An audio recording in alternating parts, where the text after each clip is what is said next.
Welcome back, everyone. This is Bryce Lewis. We're here for the PM session for Lift Together 2020 Day 1.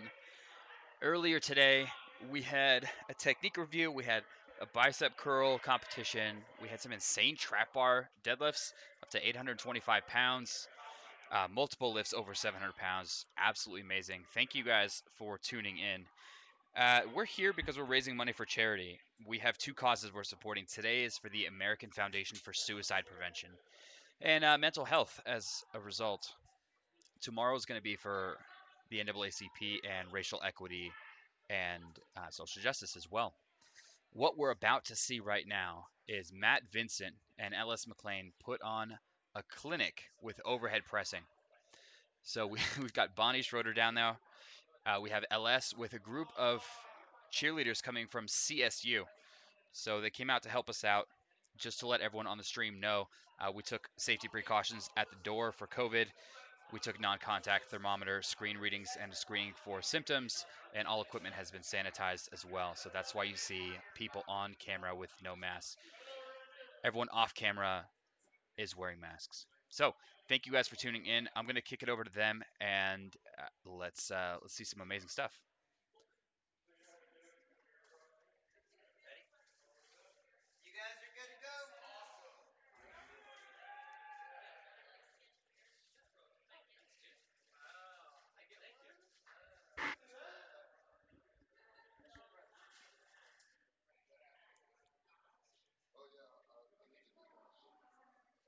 Hey, Kim, thanks for joining. 2:30 a.m. Get some sleep. We really appreciate you being here in the chat with us.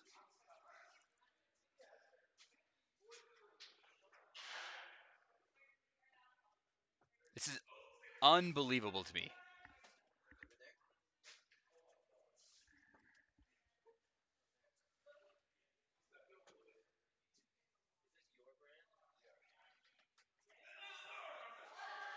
Ah. How many did you do? I lost count of how many. That had to be over 15. I think he was going for 20.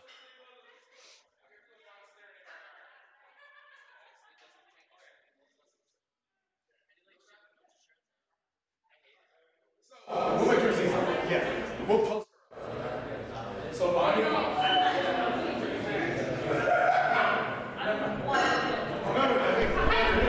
We don't need two people. Two reasons, okay? We'll post that.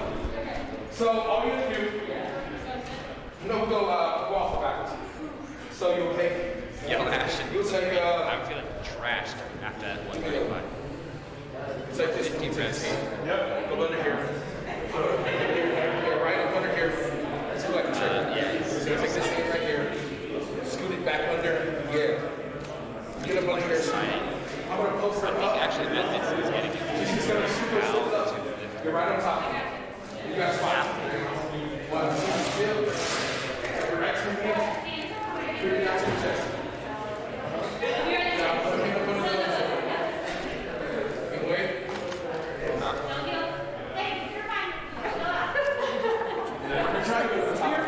You're so stressed out. Yeah. You just stand there. Oh, I'm not. Guys, like He's not you're pressing saying, me please like donate that. for charity. He's gonna. That donation link Okay, is I'll on be Spicy back. Cake. Absolutely not. If they even need me. Hopefully they don't. Yeah. Okay.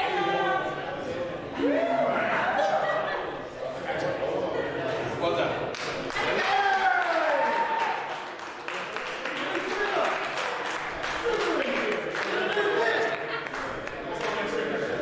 Okay, so we'll go. I'm not doing that. A lot. Give yourself a breath. We're good. That was really impressive. I think you were more, I think that's sweatshirts. Alright, what's next? Step 2, we are. So what we'll do right here, we'll just like, we'll probably go like, I don't know, hands lift, pop off, chills, have a little bit. Barely hear me. So give you a little cheap wings, you know what I mean? How about now? You guys hear me now? Is that better? Spicy, let me know if that's better. This mic close to my face. Good.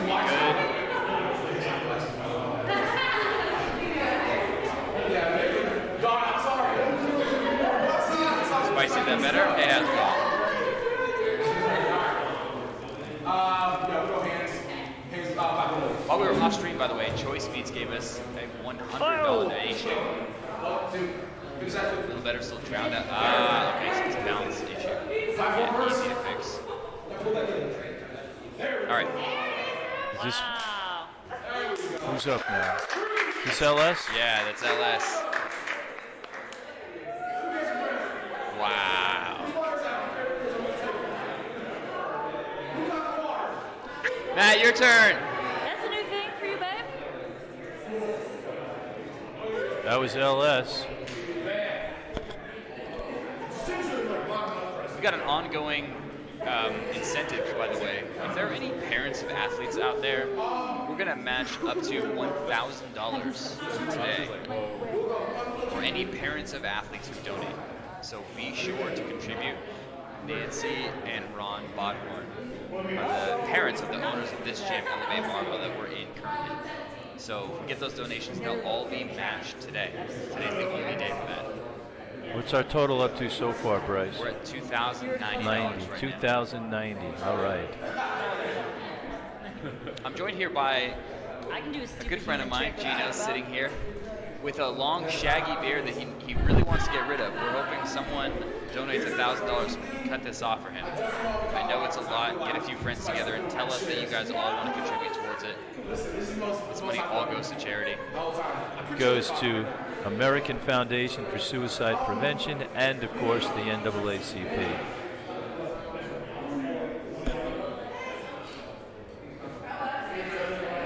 The up.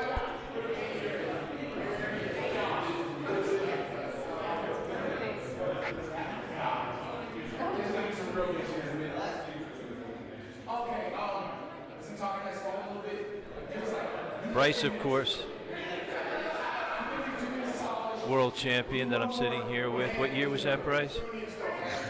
The last year before COVID. Okay. All right. So they're recovering. It's strange to hear this, but LS can't just continually overhead press people for minutes on end. So we're gonna let him recover a little bit, and they're gonna do a few more tricks before we finish out.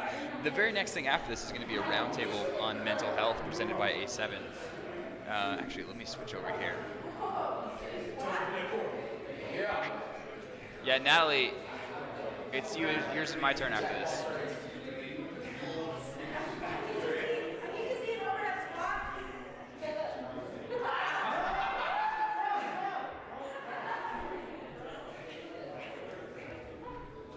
You and me are going up after this.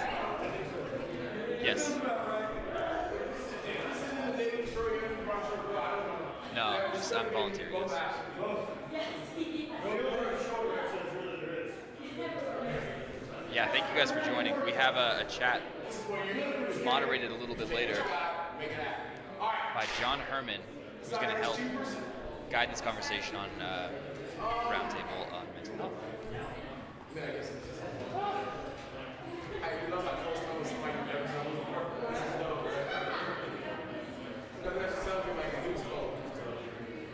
I saw. I did not.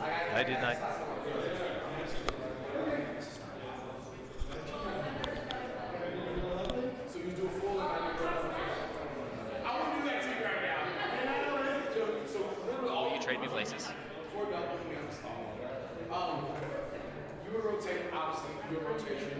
And rather than it going up, I'm not doing pull up, I'm just telling you what it is. Rather than doing like that same rotation, rather than it start up through the release, it actually starts right on the highs. So, yeah, like normally, yeah, you start the rotation before the flip. I mean, that's how people, that's how the cheaters do it. That's the easy cheat. That's the easiest cheat. So you literally start your rotation before you even finish. So you need one full rotation before you even leave the hands. Yeah, so you do your rotation-ish at the top. So really you do like, honestly, you do like 1 and a quarter.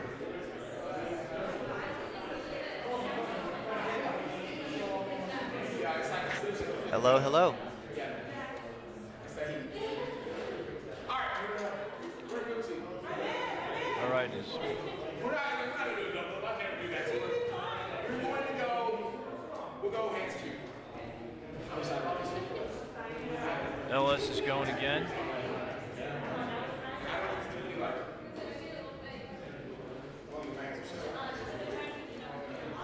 Welcome back, Stream fam. I'm swapping out with Bryce for a little while so he can set up for our next segment. Jiminy Crimbus, look at... How does anything? Oh my goodness. Whoa. Look at that. What do you think, Gino? Should we add this as a power lift? It's got to be this has got to be the fourth discipline in the powerlifting. Exactly. Especially for the two-time Classic Worlds IPF Worlds winner, L.S. McLean, 2017 in Belarus and 2018 in Calgary. We do also want to give a big shout out for our human barbell. She is much smarter than a barbell, though. That is McKenna Marshall, and she asked that we share her Instagram, MAKENNA_MARSHALL. And she is just volunteering her time from the local university cheerleading team. For those of you who don't know, LS is a cheerleading coach down in Texas, and this poor girl just showed up today, and they'd never met and never practiced this. Oh, I hope he just didn't drop her. No. I'm kidding. I freaked out for a second. I looked over to the side thinking I was going to see a... Oh, we should have kept her name a secret so that we couldn't get in trouble. Spicy, Bryce is setting up for the next segment. We didn't know how long lifting people overhead was going to take or last. So he's setting everything up. But as he already introduced, I'm here with the powerlifting announcer legend himself, Mr. Gino the Pirate. And this is exciting. I never get to sit with you. No, that's for sure. Hang out.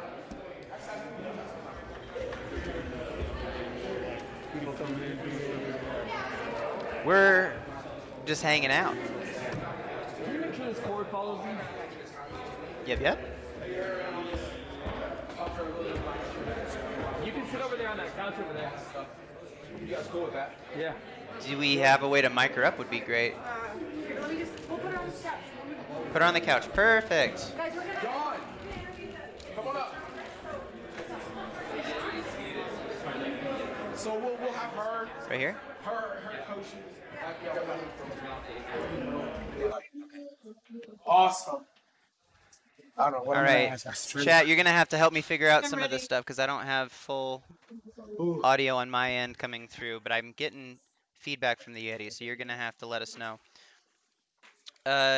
Jer, we just finished the human overhead press. Right now, we're going to go ahead and shift our focus. Then, Bryce, just let me know what. Oh, they're on the way up.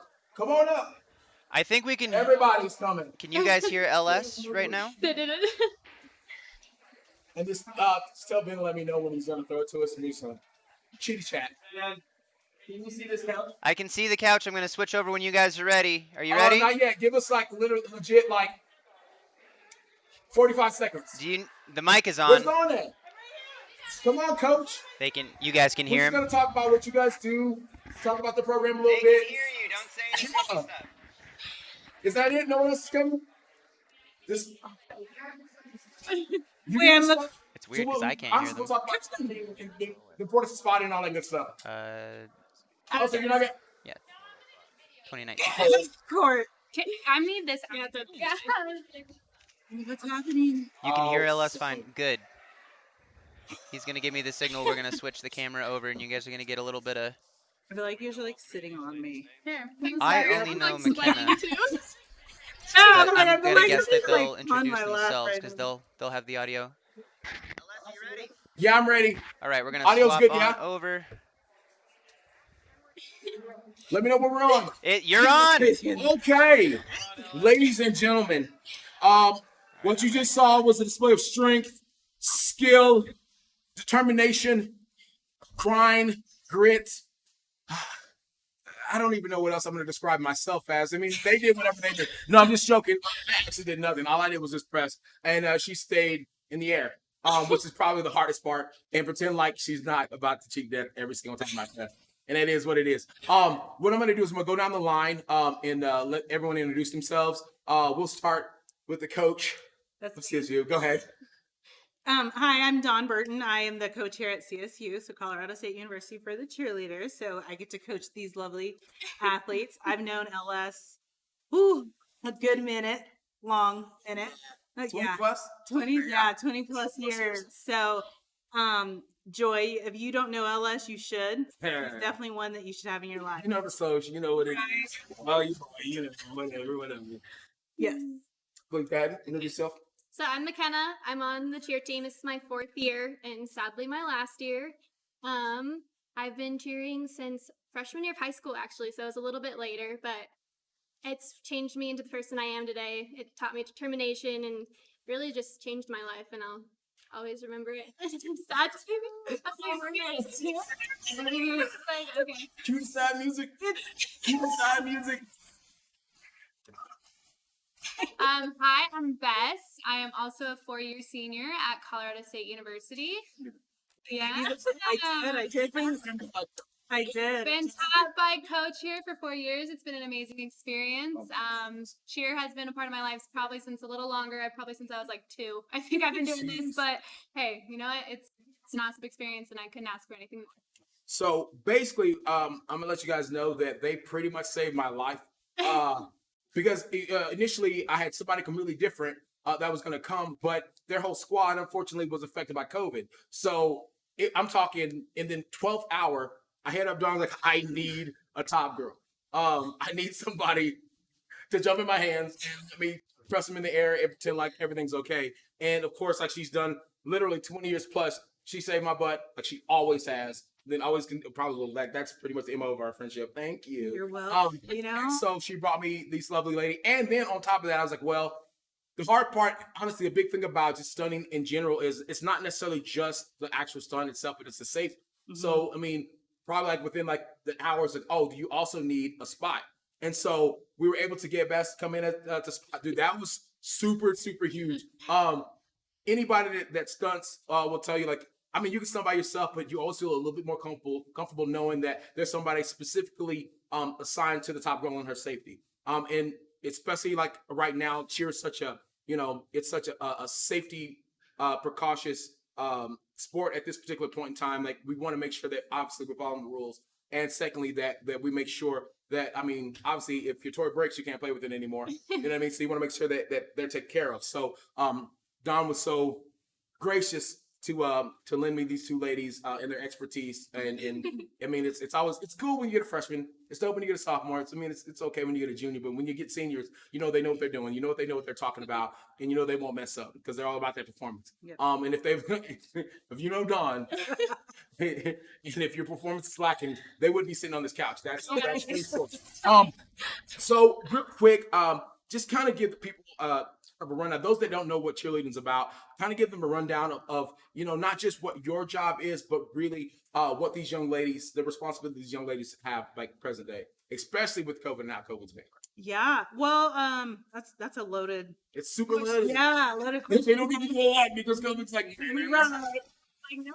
prior to COVID. Let's go. Yeah, even during COVID, we've had to kind of re-envision kind of what cheer is, kind of what our role is. And those are things that we're kind of exploring right now. But even throughout our normal year, pre-COVID, post-COVID coming up, the biggest thing, especially with our squads, is that we have a good ambassador. Yeah. Someone that is not just someone who can come in and here we go, we have these skills, but who's going to represent me, who's going to represent the program, who's going to represent the university. Are they able to go into the community and talk to people? Because it is so much more than just cheerleading.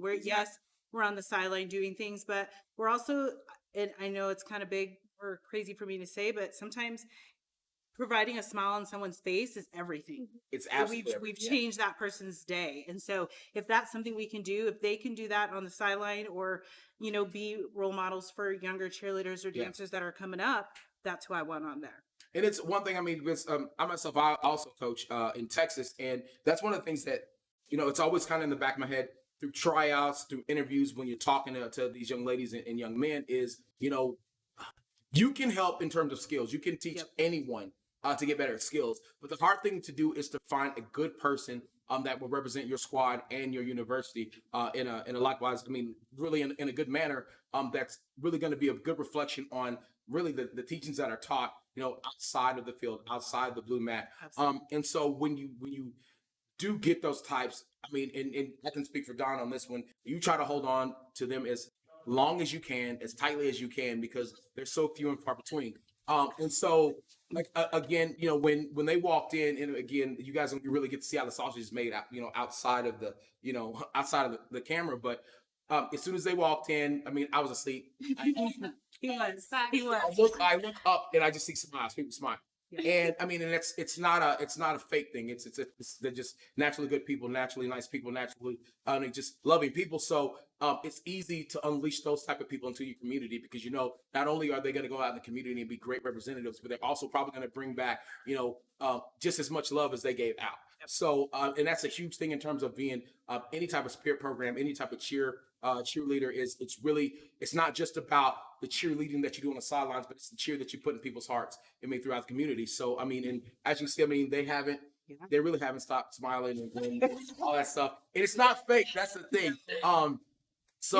Life, man. We're here. Man. There's so much going on in the world, and we're able to be here. We're able to be with you. I haven't seen you in person.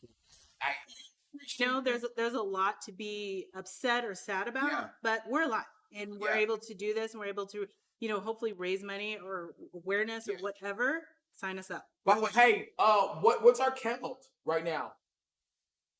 We passed the 2,000 mark. Let's go! I didn't even know that. Here, I thought people were out there being stingy. I thought we were gonna be stuck at sub $2,000 the whole night. We already passed it. Listen, you guys, I appreciate you, because I was about to start talking bad to some people. Love being cheerleader. But I've been very fortunate, like I said, to have known Dawn for like 20 plus years, since I started my cheer career. And throughout all of that, the one thing that I can tell you about her and her philosophy, and really not just as a coach, but when we worked together, when she cheered, was you always see a smile on Dawn's face. Dawn is always about that business, and she honestly, this is no joke. You cannot mess up around her. So, and honestly, those are the makings for a great coach. And at the same time, that's a part of a huge blueprint as far as making a great program. And a lot of you, that are watching right now, you not only are, you lifters, but there's some people out there that, they cheered before, or you've been part of something, aside from just lifting. You may have just found lifting, as your second hobby, your second career, your second chance in terms of athletics.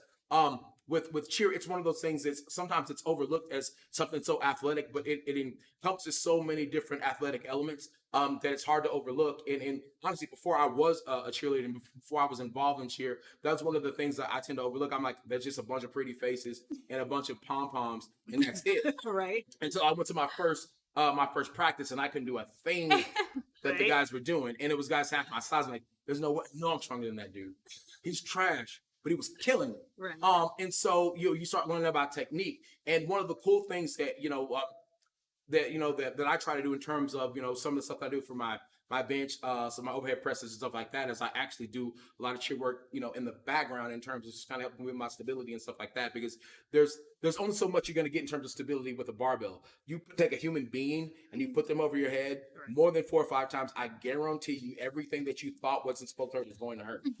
So with that being said, obviously I try to make sure that I have a spot. So again, it's dope having that, because this is the most overlooked part of a stunt group, of any type of operation, is going to be that person. And honestly, it's a good thing that they're overlooked, in that means hopefully the stunt group or the partnership that's going on in terms of stunting, they're doing a good job and no one's falling. So that's great. So, if you tend to forget they're there, it's because the people that are doing their job are actually doing their job. But here's the thing. If she doesn't do her job when she needs to do her job, then everyone's screwed. So I'll say it a million times. I appreciate you being here. I really, really appreciate you being here, because I know that you didn't necessarily have to. And I don't know if you even noticed, but I had her low key count to me. And it's like, 18. I was like, I thought she was gonna give me 13. I was like, we're at 13. No, you got one more. Then it'll be 13. I'm like, that to somebody. So That's best. Right. but I do really appreciate you guys. What's some of the so this is year 4. Give me 2 highlights so far, for both of you. I want you to give me 2 highlights apiece of your cheer career here at CSU. What are 2 dope things that have happened to you that you will never forget? I know one off the top. I know one off the top of and my we're head. probably gonna be the same one. The Arkansas game at CSU. Home game. Yeah. We were so the underdogs, like completely, and we even had someone on the cheer team who was from Arkansas, and he would like love CSU, but he's like, but I gotta go for Arkansas, being kind of half and half. Oh yeah. Y'all went in that game. That was the game you will remember for the rest of your life. Like the crowd, the football team, gosh, the energy, everyone, like, running on the everyone going field. crazy. Like we were, and then touchdowns were coming like so fast that we would be like tugging on the field, and then coach was like, go again, go again. We're like, Yeah. what are you talking about? Like there's That was one of those games. It's a cool thing when you're a cheer coach, because what you end up doing, you can hopefully say this, and I guarantee you're gonna agree with this.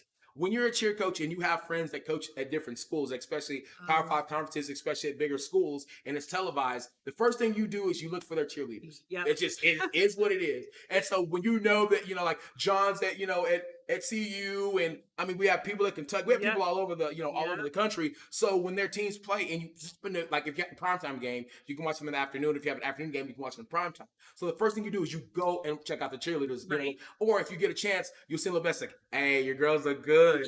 Hey, I saw them. I mean, because it just is what it is. So I had an opportunity because I'm pretty sure we had a Thursday game. Yeah. We had a Thursday game, so I was able to actually watch everyone, because normally you don't get a chance to. And so you look, I'm like, okay, they scored. That's what's up. Wait, they scored again. Oh wait. Wait, they scored again. Right. Oh, No. yeah. It just kept going and going and going. And next thing you know, I'm like, dub? Yeah. Let's go. It's honestly one of the coolest parts though is that like CSU always comes together as a community at the end of the game no matter what, but it was like a whole new sense of like pride and just you were so proud. Everybody was posting, everybody was hanging out afterwards, like That's the night to end. It was just one of those really special moments that I know I'll hold dear to my heart. So that's number 1. What's number 2? Well, mine's like personal. Like Okay, Ann? yeah, There you go. personal. Mine was my freshman year when I first made the team. Oh yeah. Because I had that's- like walking in there, I was like, you're surrounded by all of these like this talent. Yeah. You're like, oh my gosh, like I don't know if I have this kind of talent. Like these kids are insane. Well, you're like, because back home on my squad, I was it. Right. Now you're here. Now you're like, you're like, no, oh, wait, I'm they're one all of in. bunch of- yeah. Right. I'm the smaller fish now. And you walk in, you're like, all right. I mean, I know I've talked to Coach before, but I feel like she doesn't like me now. Yeah. Oh yeah. Yeah, every time. I know I make Yeah. it a point to look as mean as possible. They see it. I'm like, oh, I mean, really, this is not going to be given to you. You need to show me. And after your first time, It should try go never end. Stay on top of your skills, please. worse. Like I was like, oh my god, You don't want to mess up. I'm like, No. what is Coach Listen. like at? My girls, Have. to this day, every day's a tryout. Yeah. Yep. You can be replaced. Yep. We have ballers just walking in on campus that Yeah. didn't make it, Yeah. that are pissed and say they're working on their skills. Like somebody's a mess, I'll be there. Right. There's so much Yeah. turnover in cheer, especially nowadays. Right. That means I'm like, hey, you can Yep. be replaced, so you Yeah. gotta get those skills. Yeah. Yeah, man. But it should be that way. Yeah. Because every other team out there, their basketball, baseball, softball, all the other teams out there, they have that feeling like, hey, if I mess up, I'm going. And how would we progress if people never kept up? Exactly. So we would Exactly. always stay exactly where we And the thing is, with cheer, it's not one of those things. It's not just 3-4 months and you're done. Right. It's all year long. Correct. And it's not just one person, it's a team. Exactly. have So to it just there. over and over and over. And there's so many different elements. I mean, especially if you have comp season coming up, then that changes the game completely. So you literally sometimes you have 3 or 4 tryouts within a particular year. I mean, you might try out they have to try out to be on the sidelines. Then they have to try out to be out like on the court. Then they have to try out to even be in pregame. Yeah. Then you have to try out to be on the mat. Girl, please. Sure. You Yeah. know what I mean? So Yeah, they love pregame. Yeah. if you make me look stupid before this game starts, it is a wrap for you for the rest of the week. Yeah. We have nothing to discuss. Oh yeah. Oh, you can hit that tuck during pregame, but you want to get some water? Right. Coach even did this with the JV varsity. She's like, Yeah. well, are you JV or varsity? Like, what are you That's what we're doing now? Well, You- Listen, you gotta let her know. Some days my JV squad shows up. Some days, Yeah. Man, you just come with me sometime. Days. Listen, but that's the thing. Like, if you bring the A game, you never have to worry about being. Let me tell you something. You got me JV. Even now, I'm a grown man. You got me JV. I'm ready to fight you. And you're Exactly. We're all like, and we Yeah. don't act like we're like, oh, we're such a loving team because we are. We love each other Yeah. so much. But the second it's a competition, we're all like, And that's what it's about. I mean, you got to be able to turn on that switch because what it ends up happening is like when January rolls around and it's national time, you want killers on the map. Yeah. I mean, we 100 with you. So we have, I mean, we do the same thing at Texas State. Like when it's go time, like, listen, that group hit theirs. Where are you at? yeah. Oh, they hit theirs. Okay, so I have 3 stunt groups that are hitting. I still have 4 that haven't. So what's going on? right? Or you, Co-ed's killing. All girl, where you at? yeah, or just in the middle of a game. Yeah. They don't like those big sold out games. Yeah. Drop anything, Right. And you they want to want get pulled on the side. Either like you can't do it. Okay, you're gonna sit on the side. and they want to know that you know what Bess has her stuff together. Here we go. Let's Yeah. go. Exactly. I mean, Yep. the thing is, I mean, the cool thing I think with cheer is you hit that point, especially that you pointed out the whole aspect of the team. There's so many moving parts, but it's one of the very few sports that when all moving parts are moving at the same time, moving together, it's one of the most beautiful things you It will ever is. see. It is. And people feed off of energy. And it's again, I mean, every team has that moment where they just feed off the energy, you know, but Mhm. for them, it's once a week. For us, it's like, hey man, if this happens this practice, we can do this literally 20, Yep. 30 times in one practice. And it'll just keep building and building and building. And if you're lucky, it goes over to day 2 later in the week. Yep. Right. And if you're even more lucky, then it spills over into Saturday on the game. Mhm. You know what I mean? And if you're practicing for comp, like we end up practicing for comp on Sundays, if that momentum builds, it works its way into Sunday, you have one of the dopest practices ever.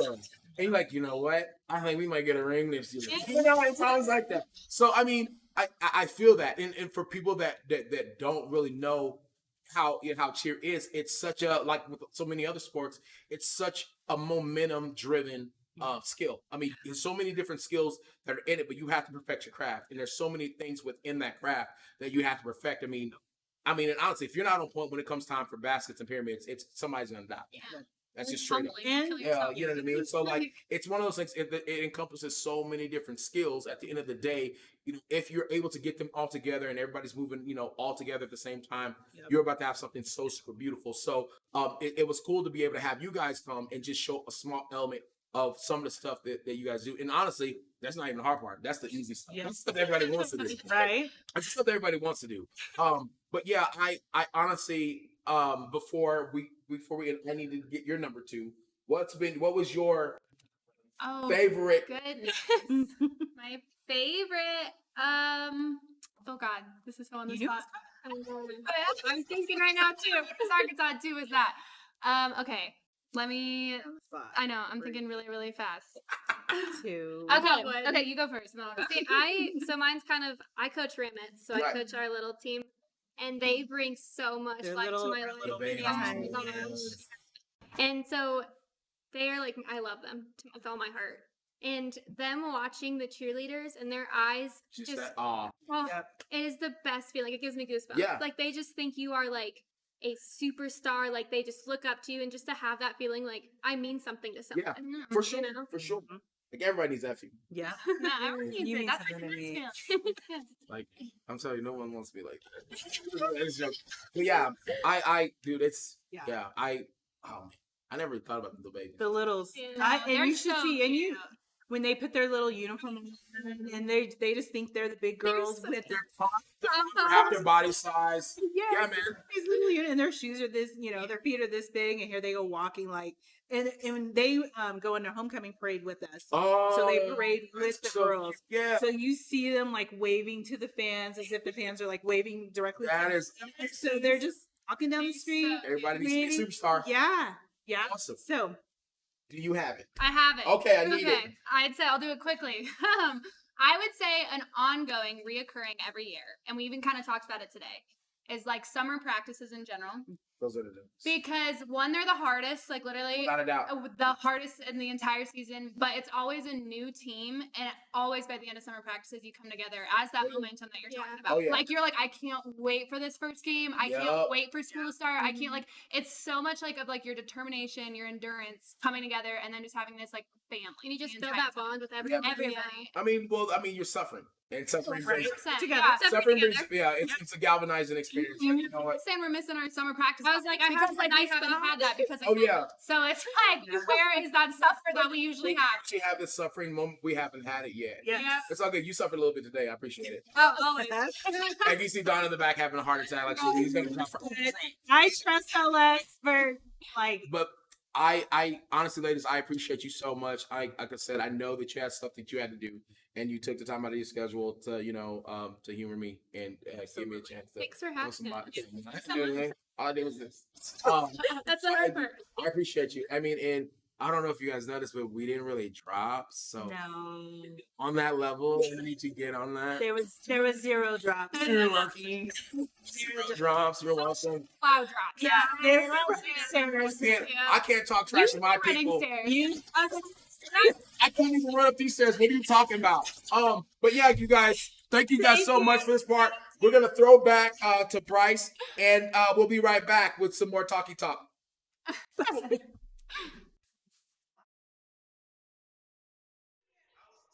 All right. I am back. And we're good to go.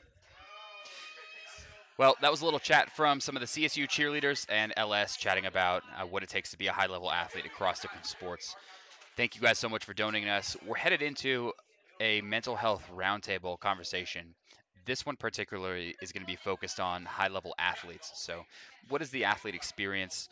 What is the athlete experience in the modern day as a result of being involved in social media, pressure to post, comparison with other athletes, how to be healthy, how to cope with setbacks.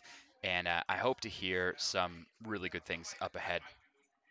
Yeah, what's up, Reed? While I see you in the chat there, the 135 by 50 felt awful. To give you a little bit more detail,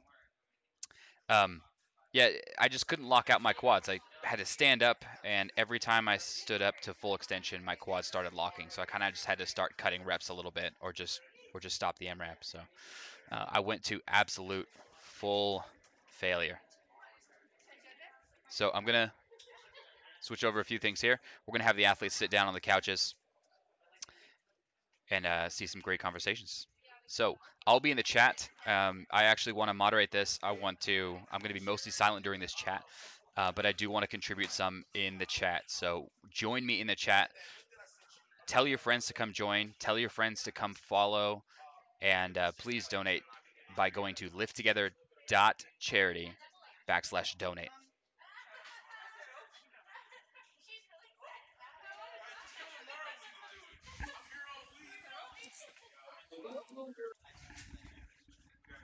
LS, just make sure they're quiet. Yeah.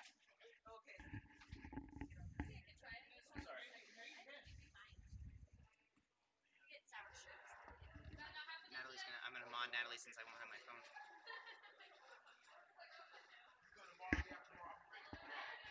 Just anything. I gotta go to the. I gotta find it. I don't fucking know.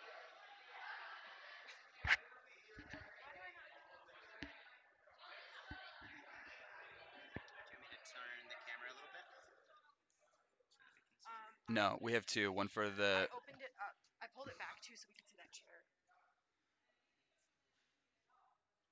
I'm just gonna click on her name really quick and then click 2 buttons.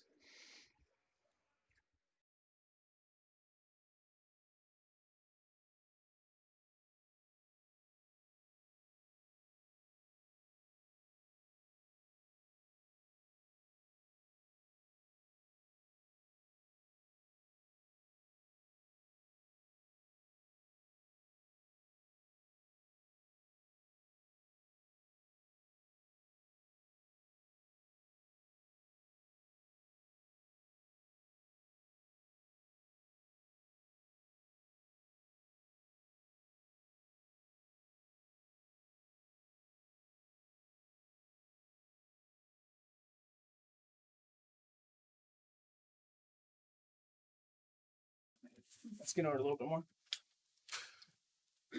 I had to mod Natalie. I'm losing my shoes. Comes into the chat. Grumpy. You gotta come off the bench for Danielle. You come off the bench for Danielle. I'm gonna post. Okay. We're good to go whenever you're ready. to lead us in. Cool. Thank you, Bryce. We're on camera. Wait, hold on. That camera, I mean, it's going whether we're ready or not. That's live.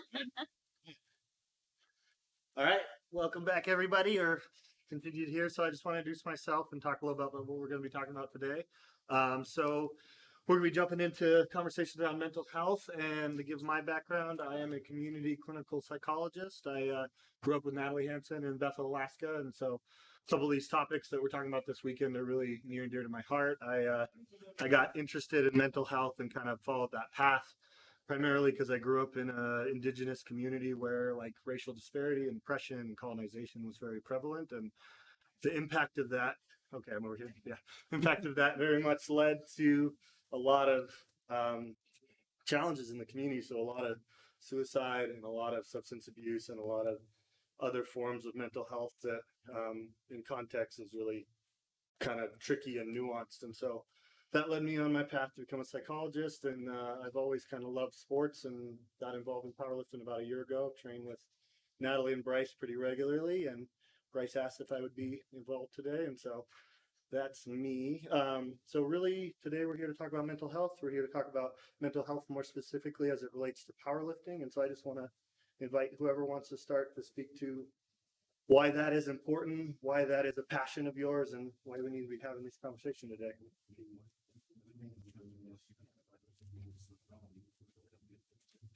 I think it's something that we all are going to deal with. Whether we did a little pre-gaming in the back room before we officially started this and had a couple of other conversations, but something that I think we all came to a consensus of is whether you want it to be true or not, dealing with a very personal relationship with yourself and your own mind, your own mental state. It's something that as athletes that are pursuing high levels of excellence, we're often exposing ourselves to high amounts of potential interference within our own mental health. We have so much access, and people have so much access to us that that there are going to be trade-offs in terms of normal, healthy living styles. What we do, I think, universally is a little bit niche, a little bit extreme, is a little bit different, and it does put a potential target on your back. There's people that want to see you succeed. There's also people that might find some bitterness when we're doing well, or if they have some of their own issues that they're dealing with. Projecting that is a lot easier on somebody, and especially when that person has more of a social media presence, or somebody is pursuing something that makes them happy.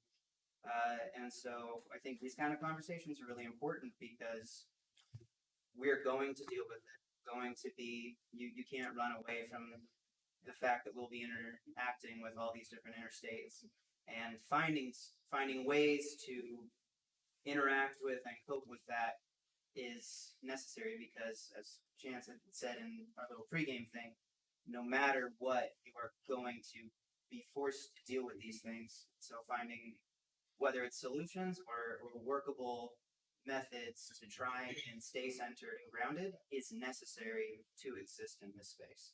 So that's why I think these conversations are important and should be encouraged. Yeah. See a lot of nodding heads. Yeah, you covered all of You it. covered it. Ben nailed it. Yeah.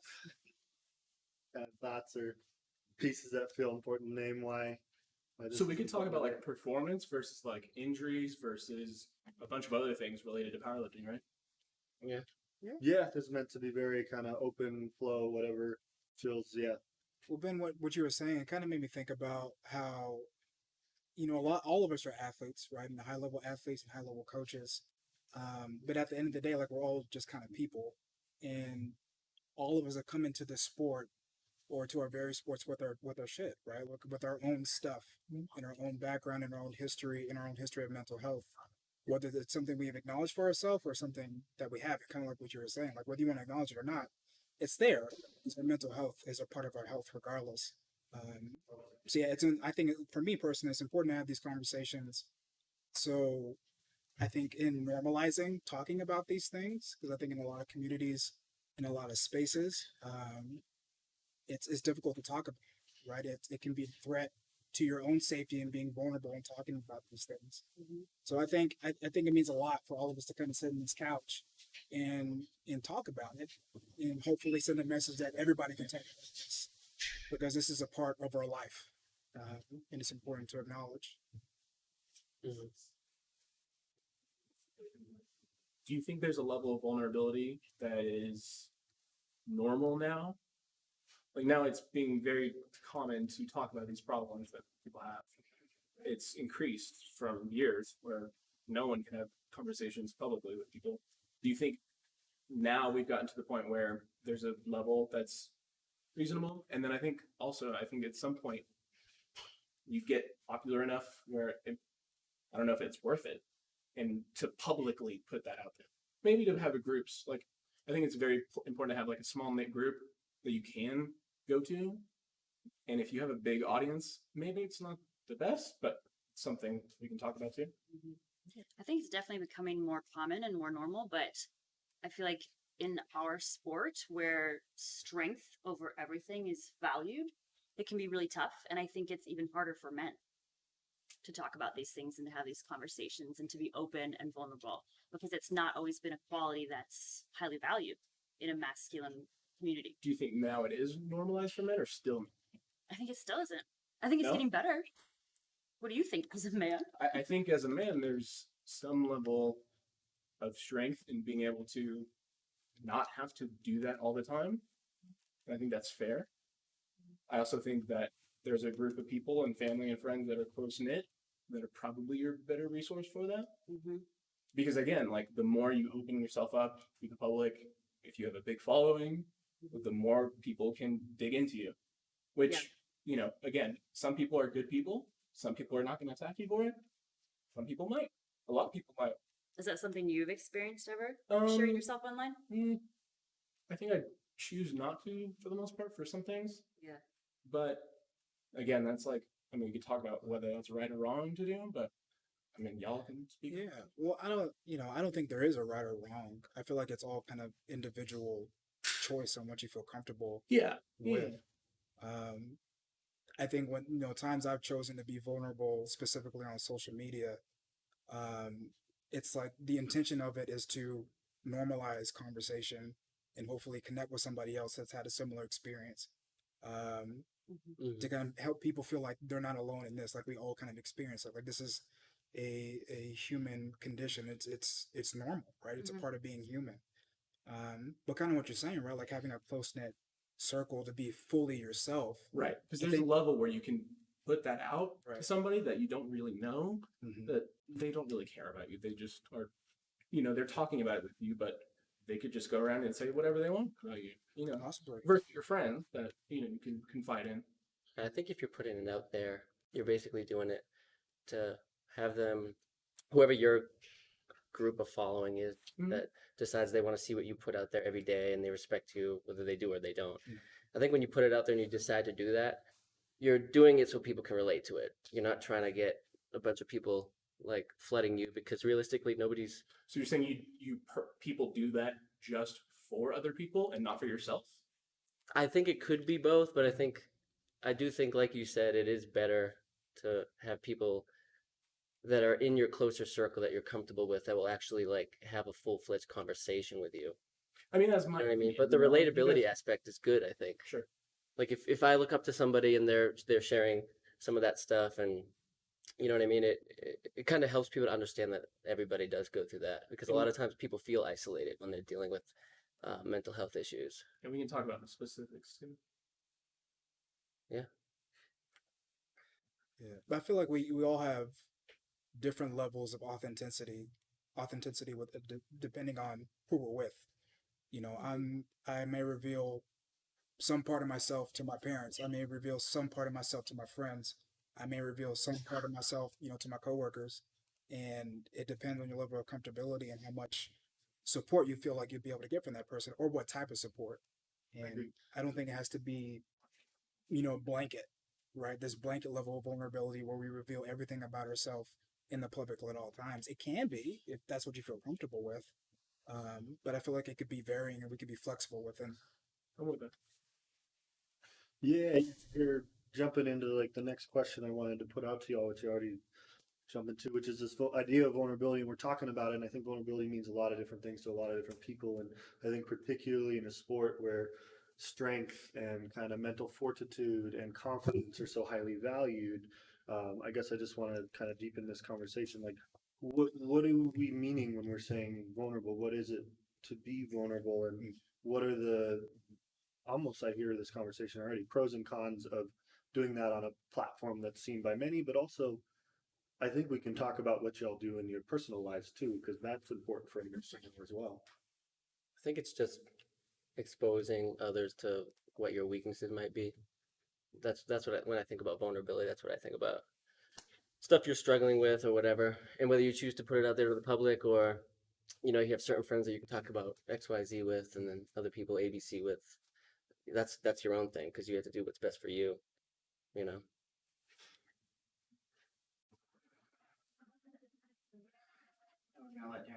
Yeah, me. So I'm just gonna say. You don't have so what are we addressing again? Is basically, do we think it? What are the pros and cons? Is that what you said?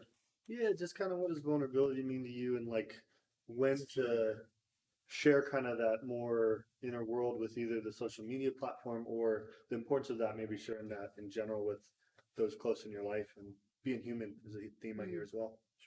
As far as sharing online,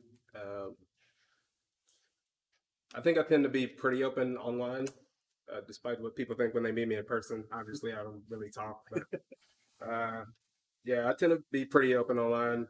And when I was more of a top athlete anyway, I know I got a lot of messages with people appreciating it, and just understanding, like they were saying, that we are actually humans, and we go through the same thing that everyone else does. Yeah. And I think for a lot of people, what these strength athletes do might seem so far off and so unattainable that they want to see that you're human. They want to see that you're real and you're transparent and you go through struggles just like they do. And, you know, for me, I choose to share some things, and I choose to keep a lot of things private, you know, the platform that I have. And I think obviously the pros are just what I said. People can relate to you and they can realize that you're human. But I think, I mean, like we all said, the negative is exposing yourself to criticism. And like we were talking back there, like you had someone come up to you in real life and give you a hard time about missing a deadlift. Like you can expect that online because there's trolls out there, and I think there'll always be trolls out there. In person, that sucks. In real life, in your face, it's very odd. It's really odd. That's not a thing that's ever happened to me. It confuses you more than it gets you angry. Yeah, but how did you react to that? What did you say to this person? Basically, where the mental state I was at the time, what I said to everybody, which was nothing, and just went off on my own. But I remember I didn't really think much of it until kind of a little while later. I was like, what the hell is with that? But you know, it is what it is, and maybe hopefully that made him feel a little bit better about something. Yeah. So yeah, there's obviously pros and cons to it. Yeah. You can relate to your fans and friends and following and whatever, but yeah, you are making yourself more vulnerable by doing that. Right. There's this culture of almost athletes as entertainment, and then therefore almost dehumanizing in the broader sport world as well. And and that when that bleeds over into like someone talking to your face, it definitely feels different, I imagine. And Because I'm sure that happens to like actual professional athletes all the time. That's what I was gonna say. Yeah. You know what I mean? Like, I'm like, I'm a powerlifter. yeah. So I'll be- And I wasn't like when you brought it up the other day, I'd forgotten about it. Like I wasn't like really dwelling on it, like, you know what I mean? But it was just kind of like one of those things that it's like it's weird when it actually happens to you, because online I don't really like get negative comments or anything really ever. Like long arms, yeah, I know. But You've seen my deadlift? but like I don't feel like a presence of people trying to bring me down too much. Right. You know. But I also don't put I wouldn't say that I put a ton of like my own like mental health experiences out there generally. I more so do that with people that are like I'm really close with. But I think everybody's bringing up a good point that, you know, being vulnerable is like it's a risk. Like it's Yeah. a risk that you take. That's it. And I think that's part of the thing that makes it difficult for people to do. Right? You're risking in somebody criticizing your authenticity and who you are as a person. Mhm. And I don't know that, you know, that hurts when that happens, right? You're bearing your heart and your soul. Mhm. And when somebody pierces that, I mean, there's nothing Yeah. to protect you. I would say that because I mean there's a reason why it was more of an issue for men to talk about it, you know, years ago, right? It's because it's a sign of weakness, right? Right? People think that. Right. I mean, there are some people that don't, but for some people it can be, and so that is you are hesitant to do that. Mhm. Would you say you feel like that? That you think it is a sign of weakness sometimes? That vulnerability is. If you're over. I don't know if you can be over. Okay. I mean, that's what you Yeah, think. I think in my opinion, you know, you choose your own level of vulnerability. I don't think you can ever be too vulnerable. I think when you get to maybe the. if you're No, go ahead. I mean, I didn't mean to interrupt you, but maybe specifically because we're talking about like the sport of powerlifting. So as a competitor being, you know, vulnerable in a specific thing, like if I'm vulnerable because, you know, I miss a deadlift and I hate, you know, missing a deadlift and I go home and cry about it. And, you know, I mean, for that, you know, your competitors think you're weak. They're like, oh, cool. I know that he's going to miss his deadlift. He doesn't make deadlifts all the time. Right. So for the part of the sport, you know, relating to that, it does mean something if you are never confident about your deadlifts, or you're never confident with squats, or this person doesn't execute well on this, they feel bad about it, and it's just like a mental thing. I mean, like, think about it. If you're at Wounds Right. and you're competing against somebody that you know they have like confidence issues, or they have, I mean, legitimately, right? You know, I'm Like, thinking that we're conflating vulnerability and like confidence and emotion regulation. And I don't think those are the same. At least I don't think they're the same, I don't but think I those think are the same they're thing. I related. think you can. I don't think, you know, vulnerability and resiliency are kind of like on this inverse relationship either. I think you can be extremely resilient and also be able to be extremely vulnerable with people too. I think It's gonna help. Right. And I feel like we all have these, you know, high levels of resiliency, and you have to be able to lift at an elite level because shit's not always going to go right. You know, guaranteed shit will go wrong. That's like 100%. You can always Yeah. guarantee that something will not go right. But I think within, yeah, sorry, go ahead. No, go ahead. Keep going. Well, yeah, I was just thinking, I don't think, you know, because we have that, that means that we also can experience emotions at the end of the day. And, you know, after lifting at a meet, feel sad that we didn't lift our best. But that doesn't mean we don't get back in the gym the next day and work our ass off. You know, I think that's our ability, that's our resiliency in itself. That we can be vulnerable, we can feel all of these things, and we can express ourselves to people, and we can get our ass back in the gym the next day and believe in ourselves still and keep working.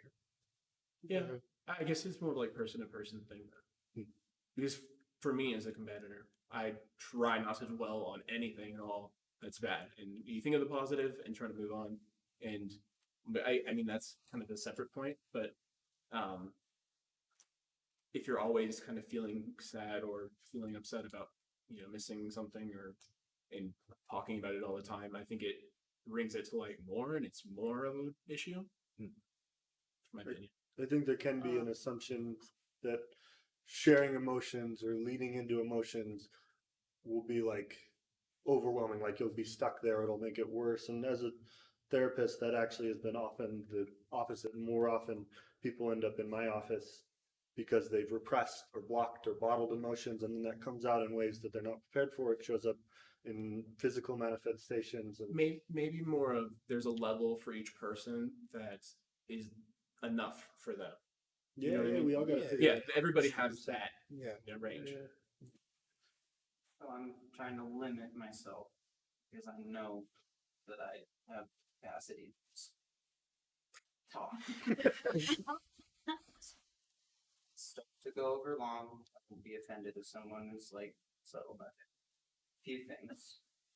One, the idea of when we're talking about as an athlete in this sport, the question that I would pose to anybody is, what do you want to be? Not like, I want to be a fireman, I want to be a doctor, I want to be a rapper. No, what do you want to be in the sport? Do you just want to be somebody who goes and picks up the heavy thing and picks up the heavy thing better than all the other boys and girls picked up their heavy thing?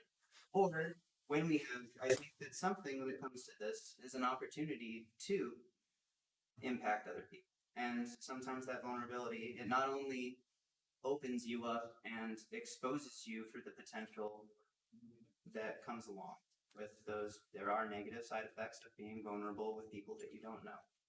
Sometimes those people lash out because they're hurting, they're projecting, and every single person that leaves an inhuman comment to another person probably is a human themselves that's hurt, that's in a worse spot than you are. Doesn't justify what they're doing at all, but that's something that can help you kind of cope instead of being like, why would they say that? Be like, oh God, why would they say that? And that kind of framing, I think, can really help in terms of the way that we process those interactions. Most of the time, people aren't really hateful. They're sad or they're hurt, or they're deeply unhappy with where they are, and they're projecting their own insecurities and unhappiness on the people that are succeeding at the things. And when you see someone who's used to succeeding fail at something, it's a lot easier for you to cope with yourself. See, I'm happier because this person's going down. It's way easier for you to connect over a negative experience than to do the work to find those positive experiences. And a lot of people just don't have that capacity yet. I think that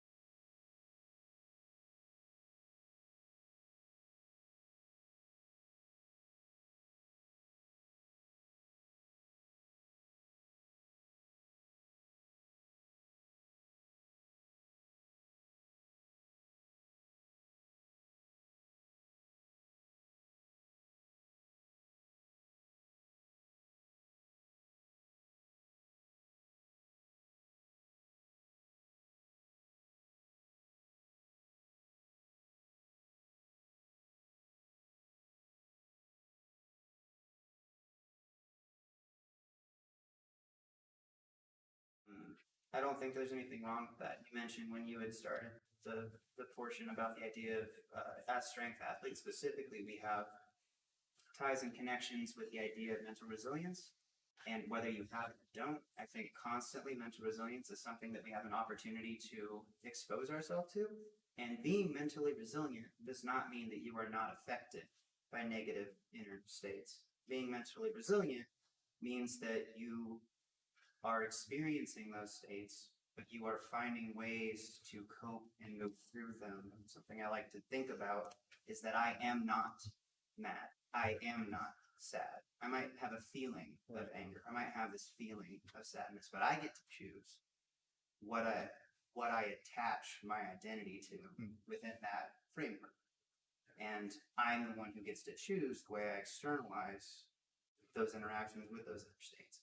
And so the way I treat other people, if I'm in a bad mood and I'm mean to you, okay, I was in a bad mood, but the way that I interact with you, that's still within my control. It might be a harder thing to do when I'm in an elevated state, but it's still something that I do have control over. And learning to identify those inner states and figure out ways to interact with them, I think, is the development of mental resilience.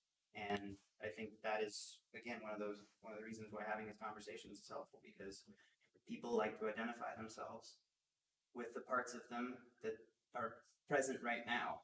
And it becomes this all-encompassing, I missed that deadlift, I'm a piece of crap, I'm bad, I had this experience that went differently than I wish it would have gone. And now I am experiencing some of these other states. What do I grab onto? What are the other people trying to display and reduce me to? I think that separation is helpful. And these conversations, I think, are the only ways we ever have a chance to do it. And show it as an example. I'm going to move right into like that segues us into the next question really well, I think, which is for each of you or whoever wants to share, how do you face kind of adversity in your life? How have you overcome it? How have you either accepted it or coped with it? And if you feel like this is a very vulnerable space that people want it to be, like sharing invitation to share like pieces about what that is if they want, and no pressure to do that at the same time. So look like maybe you had something to say, Chad. I think we were kind of talking about how your popularity or your Instagram following or whatever following, like you have a bigger following money, like you exposing yourself more to these things is more of a risk. The more strong you get in the sport, the more expectation there is on performing well, which makes it harder for you to perform well. And also, you just, anytime it does go wrong, it goes wrong or well, you get a better high from it, you get a better low from, or worse low from it. And the stronger you get, when you're getting 716 deadlift, 750 deadlift, and the expectation is so high that it's incredible to manage it and to outwork yourself from the previous time. It's very taxing mentally. And I think me and Bryce have talked about this before, but for me, like, that is my biggest thing. How am I going to outdo what I just did, that I grinded myself to the ground for? I think it's so much more the pressure we put on ourselves than those expectations we think of. Partly, yeah. I would say partly. I mean, like your friends, even your friends. What are you gonna pull? What are you gonna squat? What are you gonna bench?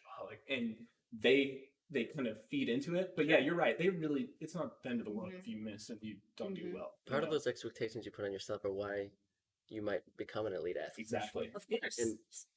And that's where it gets kind of tricky because if you're getting to you dive in more, elite level, yeah, you're a little crazy. That balance is off. You sacrifice some stuff to get there. Exactly. For sure. But like you said, the pressure on yourself. Like the first time I competed at the Arnold's years ago, I was putting so much pressure on myself. I broke out hives before the meet. Like this was a couple weeks before, and I had just put so much unrealistic expectations on myself and so much pressure. Broke out in hives, and finally someone sat me down and they're like, "Why are you doing this? Why are you doing this? Who are you doing this for? Like, this is supposed to be fun for you, right? It doesn't look like it's fun." And I'm like, "I'm having fun, you know, I'm just being an asshole." And not being cool about it at all until like it finally clicked. And that wasn't my big moment of things clicking, but that was a light bulb moment for me where I'm like, oh yeah, like how many people would love just to go?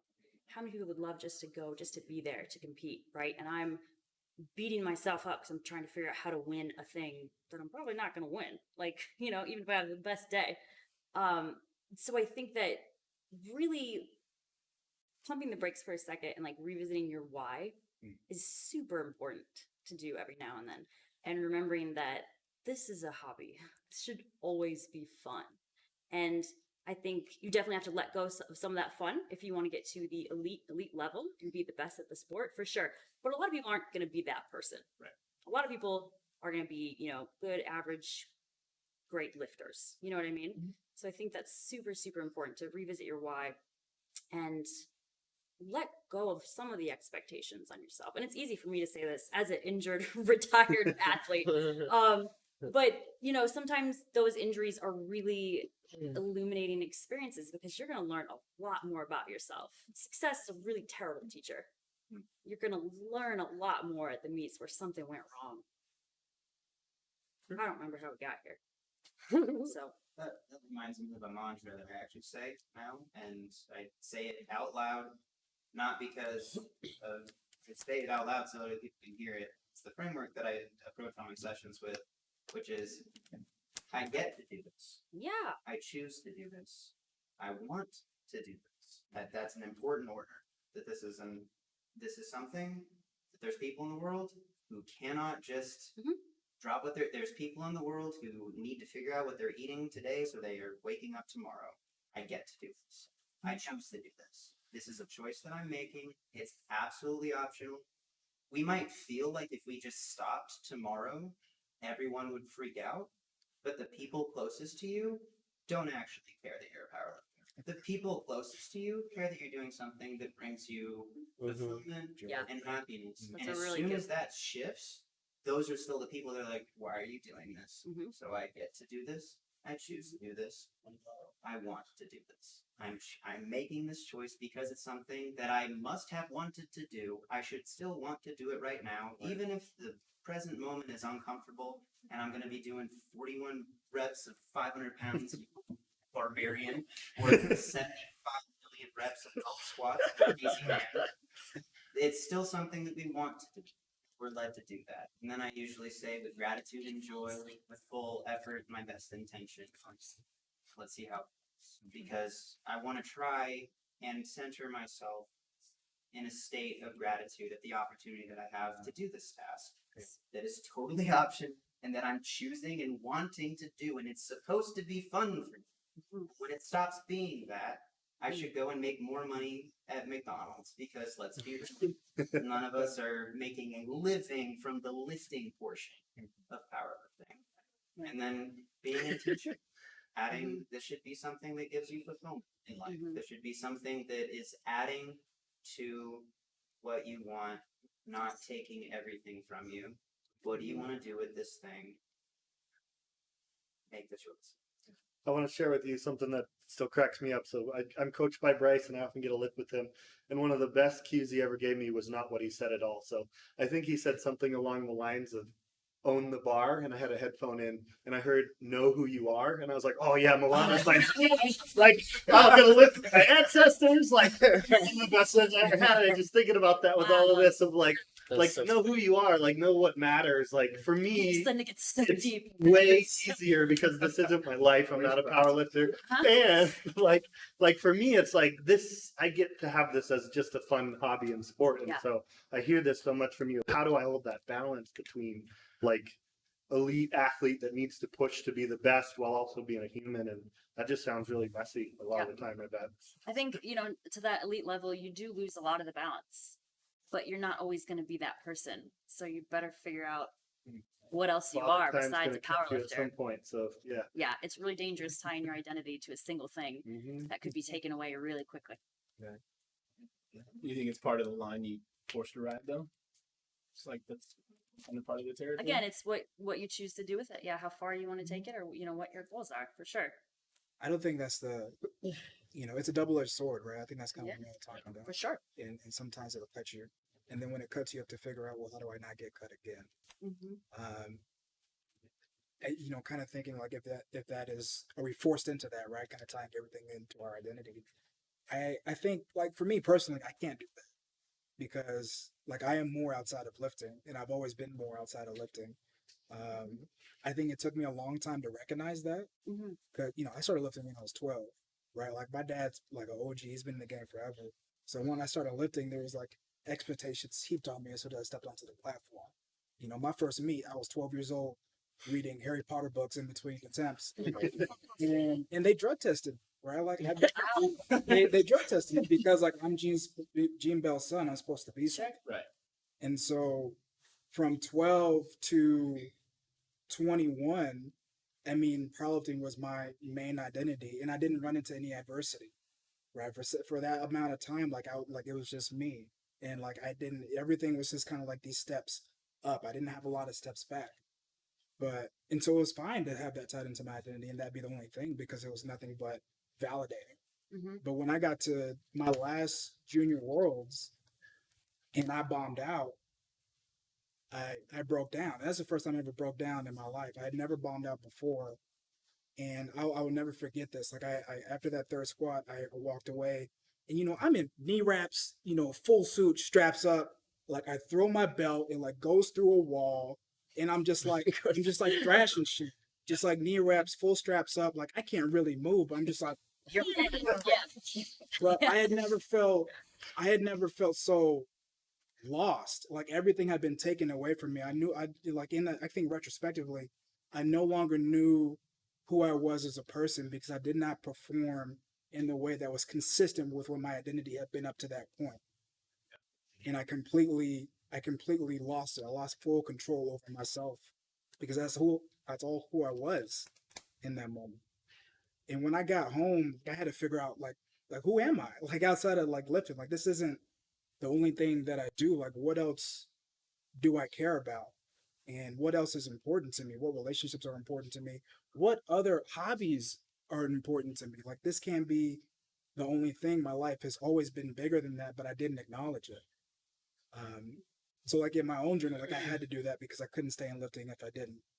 Right? I got home from Worlds and like I couldn't go into the gym for 2 weeks. Like I was wrecked. Like I didn't know what to do. So I feel like at least for me, it's been really important to have these different spheres in my life where if this is not going well, I can come to this. If this is not going well, I can go to that. So I always feel like I have a space that will feel validating and feel affirming and I'll always have a safety net. Because if we have one thing, there's nothing to catch you, and that's Yeah. dangerous. It's risky. That's super insightful. I think a lot of people maybe don't have those kinds of conversations with themselves. This kind of relates to that, but I opened the gym 2.5 years ago, and like after each meet, like if something didn't go well, like mental health plummets and whatever, and start to train again eventually. But I feel like I didn't really embrace like that community I was building there really until probably like the past year or a little bit more. So like same thing with that deadlift, like that you knew, like that meant like a ton to me, and I put a lot of pressure on myself before that, and kind of like in those training sessions, like I was pushing through like with resiliency to get my end goal, because I know like if it comes out good, you know, you do feel more better. And it's like all worth and if you gave up, it Right. makes it all worth it. And it obviously, and that prep was like really hard. Like I don't know how many different pairs of headphones I had to buy. Like things just not going good. But I know I definitely noticed afterwards, like coming out, like being in the gym, like the next day, like just having like some sense of purpose with the gym that I feel like I've built, the people, the community there, all like kind of surrounding me. Like it made me feel like definitely more like I'm not alone, and this is like just what we do. Like we get under the bar together and have a good time, and it kind of gave me like a way more of a sense of purpose with myself, just to feel like this is something that I had a big part of, and still going after like some of those goals like really aggressively and stuff, but all of that made it so much better. So it's definitely really important to have like a support system around you, I think, especially if it's in line, like if you can make your line of work something that you care about the most in life, you know what I mean?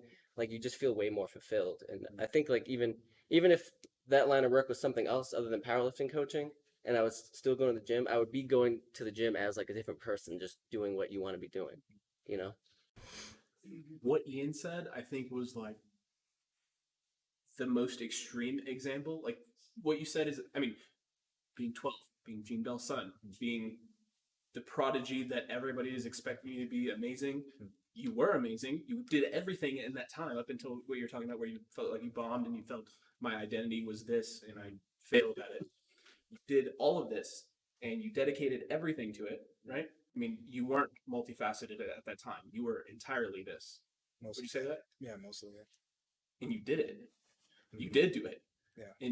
And most of the people now, the juniors, the new sub juniors, I mean, how many in Texas? We have such a huge lifting community in Texas. How many new juniors and sub juniors are into powerlifting and giving everything they have and not doing what you're talking about they should have been doing, and being multifaceted and putting, you know, their eggs in more than just one basket, right? Because not everybody's going to be Ian Bell, you know? Yeah. I mean, legitimately, right? Yeah. And luckily, you accomplished so much in that time, and you made it out on the other side. Right. Where now you can kind of say, you know, I did it wrong, but you accomplished everything you needed to. Yeah. But most people are not. Most people aren't going to be as lucky as you are. Yeah. You're older and wiser. And you can tell these people, you can tell these help kids, them. you can tell the new kids and the new Yeah. generation that we're seeing, especially in Texas, like, you know, you got to look Yeah. in other resources and put your eggs in. Right. And I feel like that's, you know, I'm imagining and assuming that a lot of us, it's important for us to give back to the lifters that are in our community, right? And to teach them from our own failures and our own mistakes in our life. And, you know, for me, like in that situation, it's kind of just like luck of the draw that I didn't run into adversity for that amount of time, you know, whether it's because of the training that I had or like my genetics or whatever, it's kind of like luck of the draw. But I wouldn't want to leave that, you know, chance for a lifter that I coach. You know, I want to be able to teach them like, hey, here's the things that we can do preventatively, right? Not like my situation was reactionary, right? And so if we can be preventative and like, hey, like this is what the sport is. This doesn't have to be all of you as a person, or just other skills coming within like building resiliency, so they have it from the beginning.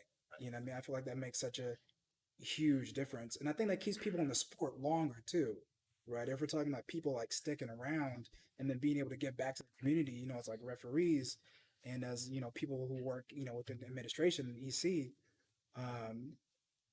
it increases longevity, You know, because they don't have all their eggs into being junior world champion, Right. and then that's it, and they age out of the juniors, and they're like, oh, okay, I mean, I'm not going to be competitive in the open, and they did everything to do that, Right. and they're still not there. Yeah. You know. Yeah. Well, I think that's it right there. What you said, they're still not there, and that's the problem. Is so much focus on the idea of it there. Sure.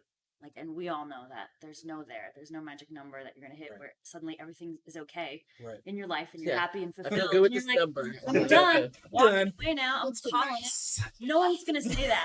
Very few people leave the sport by choice. But so I think it's really super important to be addicted to the progress. Like that's what it has to be. Yeah. You know, and I think so many people get stuck on that idea of it there, and that's not an uncommon thing to say, you know. But I think it's really in the ways that we give back. You know, you can share that knowledge that you had in your experience and tell, you know, these younger lifters coming up about that, about, you know, enjoying the progress and enjoying the process. I don't know if they'll all listen to you because I think we all kind of have to figure it out for ourselves. Yeah. But I think it's important to share that. Right. What messages do you all have for kind of the younger generation of lifters, or your younger selves, if that taps into something more personal? Talking about this the other day. Bitcoin and it's a bubbling. We were just talking about this the other day, and I was stuck on it. We were talking about it in the car, and I was stuck on it forever because I'm like, I don't know what I would tell myself because I don't know what I would tell myself to avoid because all of that made me me. And if I did one thing wrong, different or not at all, would I be here sitting on a couch with you guys? I don't know. Yeah. So that one's a tough one for me. I always say that I wouldn't change a thing about how my life has gone, and most of the time growing up wasn't fun at all. But like you gather through a lot of experience, so much data, like that you could help somebody with, like navigating some of their issues when they're growing up, or even like adult problems and everything like that. Well, and it builds resiliency. Yeah. Everything that we've been talking about. Yeah, people come out of those, like you hear it all the time, like tough situations better people a lot of times. So that's a hard question. Yeah. I would just tell my younger self like you'll be fine, just deal with it. It all turns out okay, I promise. This theme in this most recent part of the conversation of like you're more than a lifter, though, and I hear you answering the question before I asked it, and kind of like how do you tap into more of those kind of spheres of who you are, and yeah, like at 21 is pretty young to have like a full existential crisis. But, yeah, But and now like, when you have so many your training age is so, totally. you know what I mean? That point. And not that you all haven't grown immensely from it, and there's this kind of like rite of passage piece that I always struggle with of like I grew from those things, so I wouldn't change them, and I don't necessarily want everybody to suffer in the same way if they don't have to. So it's like a Right. tough, Like how parents are with kids. Yeah, Like, exactly. I don't want you to do what I did. I would say that maybe the middle ground then is to try and encourage the process-oriented thinking instead of the outcome-oriented thinking. Not just because I think it works better. I think because you're saying like, oh, it helps with you to stay in it if you're thinking about the progress you're making and putting your effort into that. You can't control who else shows up. You can't. Jesse Norris just exists. I had existential crisis when I thought that I was real tough and strong and cool, and the next day, who the hell is this guy? He just showed up 2 years after having a motorcycle accident that gave him superpowers.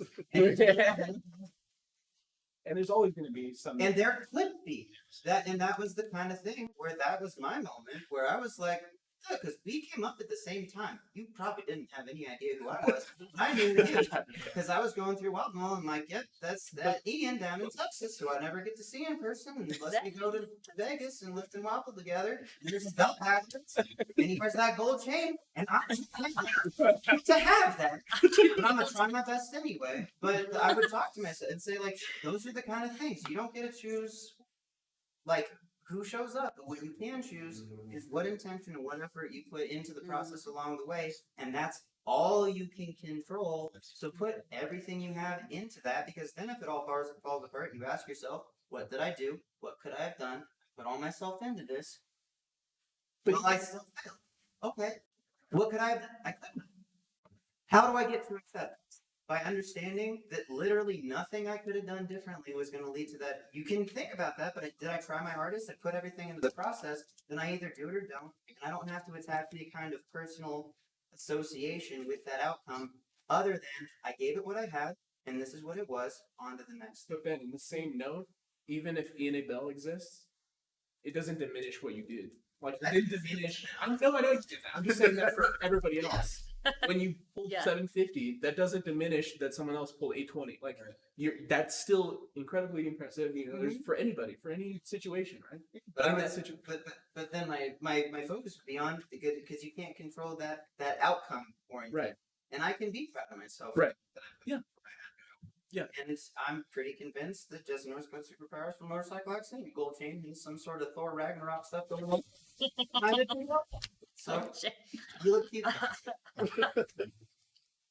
Oh man, and think about how crazy those deadlift numbers sound to regular people. That's another thing that always puts it in perspective for me. Because we're talking about later going in on Saturday, I'm going to try the 800 kilo total in under a minute. Yeah. And he's like, what's that going to be, like a 750 deadlift? I'm like, well, I said, yeah, I don't think anything's going to be too crazy. You're going to pull 750? He's like, yeah. And he's like, 750, man. I said, yeah, but it's not like 800. And he's like, yeah. So that's this crazy, insane powerlifting bubble that we live in. Your expectations and your idea of reality gets warped. Yeah. I have to start when I stream my workouts. There's this thing that I've been doing for the last 141 consecutive weeks, where no matter how I feel, I put on 700 pounds and I pick it up at least once a week. 140. We're like 2 months away from it being like 3 years in a row. What? I know. You didn't know that? It's been a thing for a long time. On Saturday, it's going to be 141 consecutive weeks. My chat stopped. Like, they're like, yeah, it's another week. And I'm like, I promise you guys, like what you're saying, I promise you it's going to You guys would probably, if I didn't do it so often, might think more of it. But like, it's super easy for you, and you, if you're whichever one you're at, I don't care. If you're watching this, you're like, I want to be a lifter. I'm going to start identifying myself and my self-worth by how much I could pick up off the ground, not even take it anymore, put it back down again. Stop that, because your expectations are never going to get to this level. It has to be about the process, and you have to realize the ridiculousness of what we're doing. Yes. Needs to be something that gives you joy and fulfills you in the process, because it doesn't make sense otherwise. You know what a squat is? You're sitting in an invisible chair and you stood up halfway. That's it. That's the squat. And that was your identity for those years. That was my identity still sometimes, because, you know, you have to do it. But it's those kind of things, when you think about the context, it's sort of ridiculous, and people don't have. We need to talk about these things. It's goofy, but it's still okay to do it because it's what you care about, and it lets you work on yourself as a person. All you got out of it is you got able to sit down on the invisible chair and stand up with more weight. If you didn't develop as a person or grow as a person or find fulfillment and validation in your life, then you miss the point, and then it's definitely not worth it. You need to make it worth it. Do more with it. Be more than the weight on the bar. Slight mover of the weight on the bar. And just know that any regular civilian that asks you what you lift on deadlift, they're gonna be impressed if it's over 300. Mm-hmm. And if it's like 700, they're just gonna go. if it's 700, they're just gonna go, yeah. Like there's some gimmick to it, obviously, or they just. Most people don't even have a number. Like, yeah. When you do the lifts, when you pick up the rocks. Yeah. No, that's a different. They actually move their weight. My feet aren't moving, or else something went terribly wrong. Let's flip this though to. I think I'm loving this conversation. I'm wondering how strength sports and powerlifting can actually add to mental health and resilience, and I think that's important too, because I think you can take a lot from it as well. And I'm curious. I don't know how much time we have either. We have a question from the chat. Okay, yeah. So someone asked, and they specifically mentioned Ian, but I think this could be basically, what are your thoughts on, and somebody on the panel can give a quick summary of this, but your thoughts on Skip Bayless criticizing Dak Prescott, opening up about his struggles with mental health recently. He's a quarterback in the NFL. and he was heavily criticized by very famous ESPN Fox Sports commentator. Ian, do you want to give the Can rundown? you can you be a little bit more specific on what was said? Well, yeah, I think, yeah, Dak Prescott came out with his own experience with depression and anxiety. I think after the recent passing of his brother, and how he just kind of managed that. I think throughout the pandemic as well, and I think he had sought out counseling and sought out help, but he talked openly to the media about it, right? And kind of a little bit what we were talking about at the beginning. Like he was vulnerable, like with the public, the nation. And then, on, Skip Bayless and on the show was kind of conflating vulnerability with weakness and kind of saying like how he showed weakness in doing that. And now like his teammates wouldn't be able to trust him in tough situations, and things like that. I think that's everything. I don't know what specifically was said though. That's that question is. I don't know what was specifically said. His brother was struggling with depression, committed suicide, Yeah. and then didn't tell anybody. So Dak felt like he should His brother share didn't- his. rather than sharing struggles. Yeah. Okay. He was trying to like learn from. Yeah, I think the comment, what we're talking about is like this. I feel like it's tied to restrictive masculinity and tied to vulnerability equaling weakness, and not recognizing that it is usually, I feel like, the harder decision to be vulnerable with people, and I feel like it's the easier decision to not be vulnerable, to hold back, and to not, trust in relationships to be, as authentic and as genuine as you can be in relationships that feel safe. I don't think vulnerability is weakness. And that's something that I really strongly believe in. And I feel like it's the comments that Skip Bayless made it adds to the stigma of being able to have these honest conversations about what we experience. Because whether or not we talk about it or not, like we still experience it, and it will still work out in ways, whether we're conscious of it or not. It will still impact your life, and it'll still impact your relationships. It will still impact how you relate with yourself and how you relate with the world. But if we can be open about it and we can process it, we can be more aware of it and channel it in a way that feels productive for us. And it feels like we have more control over emotions, and our emotions just don't happen to us. And I think that's the problem when we expect these professional athletes to be these larger than life superheroes. And that's the image that they've got. Have you guys seen that Weight of Gold documentary about the Olympians? You saw it? Yeah. So it's about Olympians that have committed suicide because of the pressure, or maybe there was some hiccup or mistake, or they didn't win the Olympics, and just not like the homecoming that they've received is just not welcoming at all. It's like, oh, you didn't win. So, and then there's negative headlines and all these things. And just the pressure that they're under to be the absolute best superhuman superheroes that we look up to. It's crazy. It's crazy. And people have killed themselves over it. And sometimes what they talked about was even when you do, sometimes like you lose that identity as completely retired. Right. And then what are you? Yeah. You're Michael Phelps and you're a swimmer. And then all of a sudden you have very limited life skills. You Yes. don't have a college degree, you don't have a career. Yeah, because at that point, to go to the Olympics, balance, that goes out the window. Yeah. You sacrifice everything. So what do 17 you have? concussions. Yes. Yeah. And people, society, or the media loves to see heroes fail. It creates this narrative. But they can kind of latch onto that and build on it. So that's, Yes. Oh, it's tragic. Watch. Get in here, Natalie. Yeah. I had a lifter once that I was working with, and one of my earlier lifters, and we worked really closely together. And we went through a couple of touchy moments, but there was this idea that if you got to this one point, then like I just need to get to this, and I'll be good. I need that. I need this particular goal. If I get this championship, then that'll be it. It'll all be worth it. And we did it, and we got there, and he got it. And the next day, he he called me and he's like, what now? I don't feel any What do I different. do? Yes. Nothing Yep. changed. Was it worth it? Because it ended up being this, it's this whole, like, yeah, you won.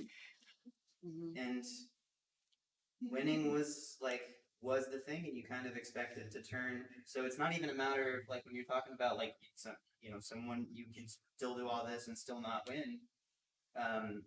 Even if you do win, and it doesn't change those other things, the development of who you are as a person. Right. And physical excellence is inherently an imbalanced pursuit. You're going to have to sacrifice other parts of your life. A lot of people joke about, like, oh, I don't, not even joke. People will mention, like, you reduce parts of your social life. You make choices where you're prioritizing this over other things. There is some inherent imbalance in making those decisions, but you still need to construct enough of a person to. I guess I like the idea of trying to find contentment without being complacent.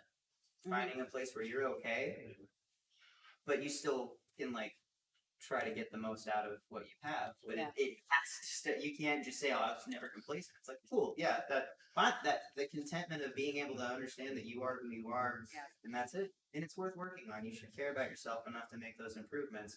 But there's more to it, and there's more to being a person than sitting in the invisible chair. Yeah. The Skip Bayless comments really made me think about, the societal expectations of what men are supposed to be. And, that if you are vulnerable, that means you are weak, that means you are less of a man. And I feel like that is destructive for people because it internalize that and we hold that in. And that's why, when we think about interpersonal violence, when we think about domestic abuse, think about, homicides, when we think about all these things, like it still works out. It's gonna still work out. Something is still gonna happen.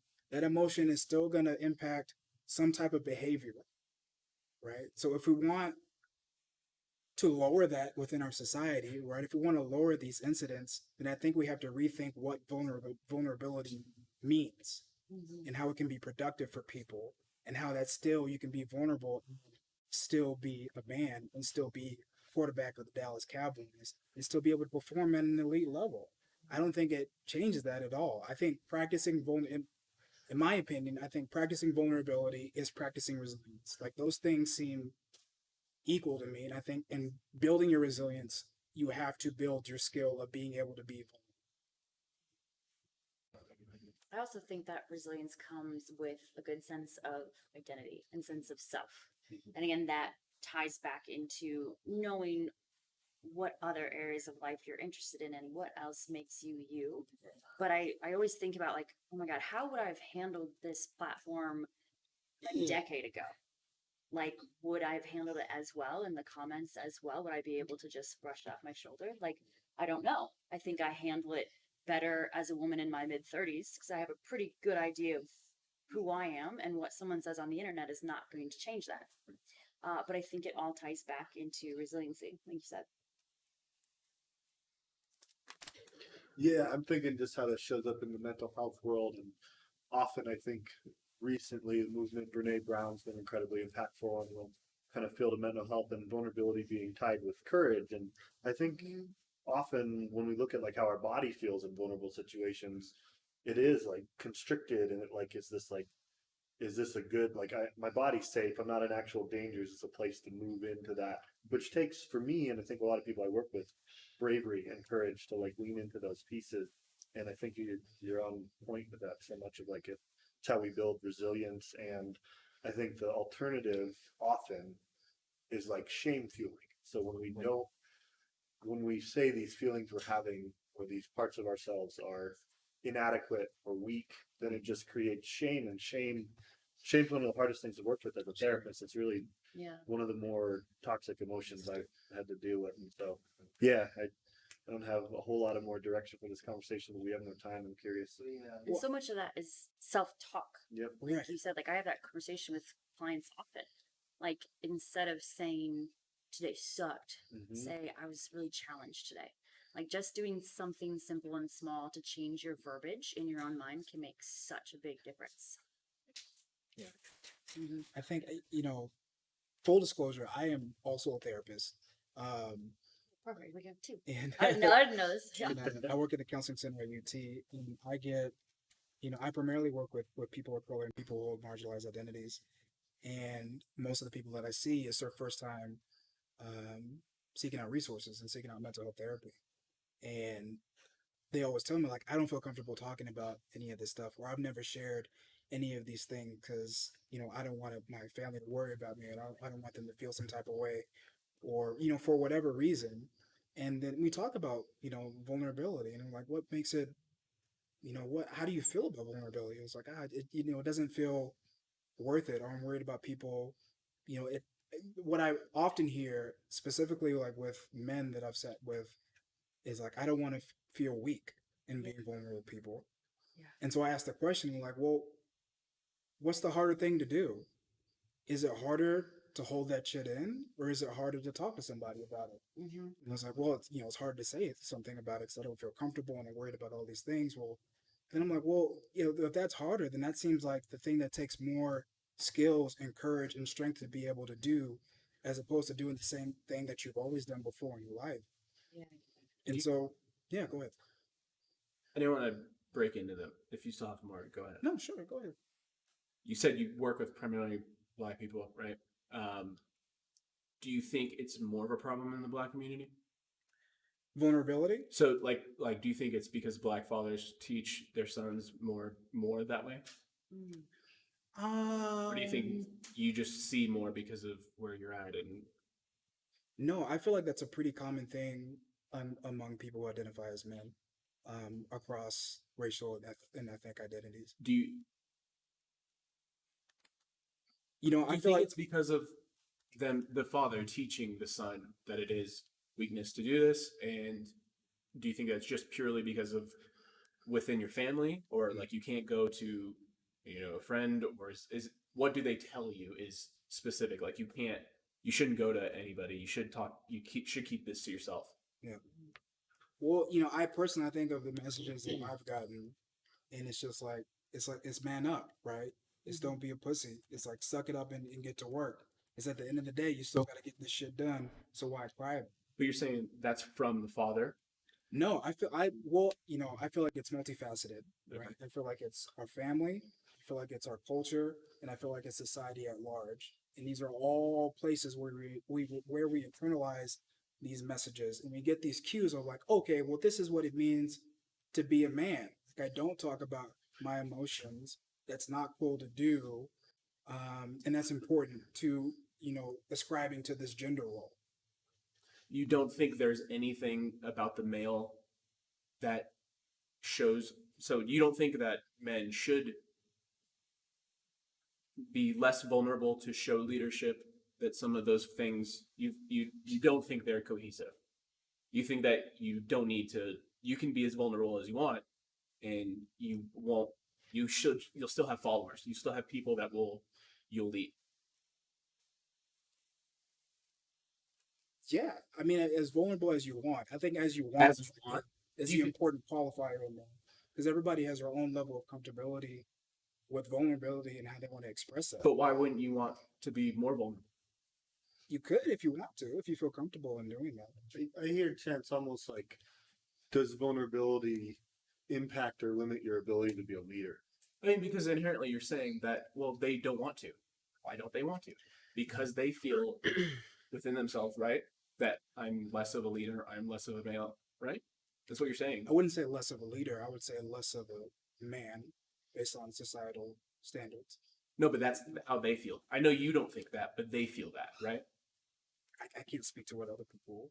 No, you're saying that it's good to show vulnerability, but you're saying that the person coming to you thinks to them, that's why they don't want to share more. They don't want to be more vulnerable. They think to them it means I'm less of a leader, I'm less of a male, right? Yes. Okay, I hear what you're saying. So yeah, I would say yes. And I feel like it's a restrictive view of what being a leader and being a man can look like. Why do you think so many people feel that way? Do you think it's just because it's society teaching us that? Or do you think inherently in us, there is some of it that you do want to be not completely vulnerable with everybody? Both. Okay. And I don't think when we speak about vulnerability, I want to be clear that I don't think everyone has to pour, their blood out to everybody and expose their heart fully to everybody. If that's not how they lead, and that's not how they construct their own identity of being a man. I feel like it's individualistic. I think the main thing that I want to, speak to is that it doesn't have to be this one box.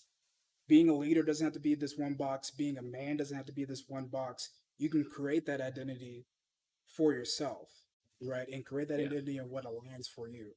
But I think for everybody there is a limit. Like if you're the quarterback of whatever team and you're telling everybody that I cry myself to every day,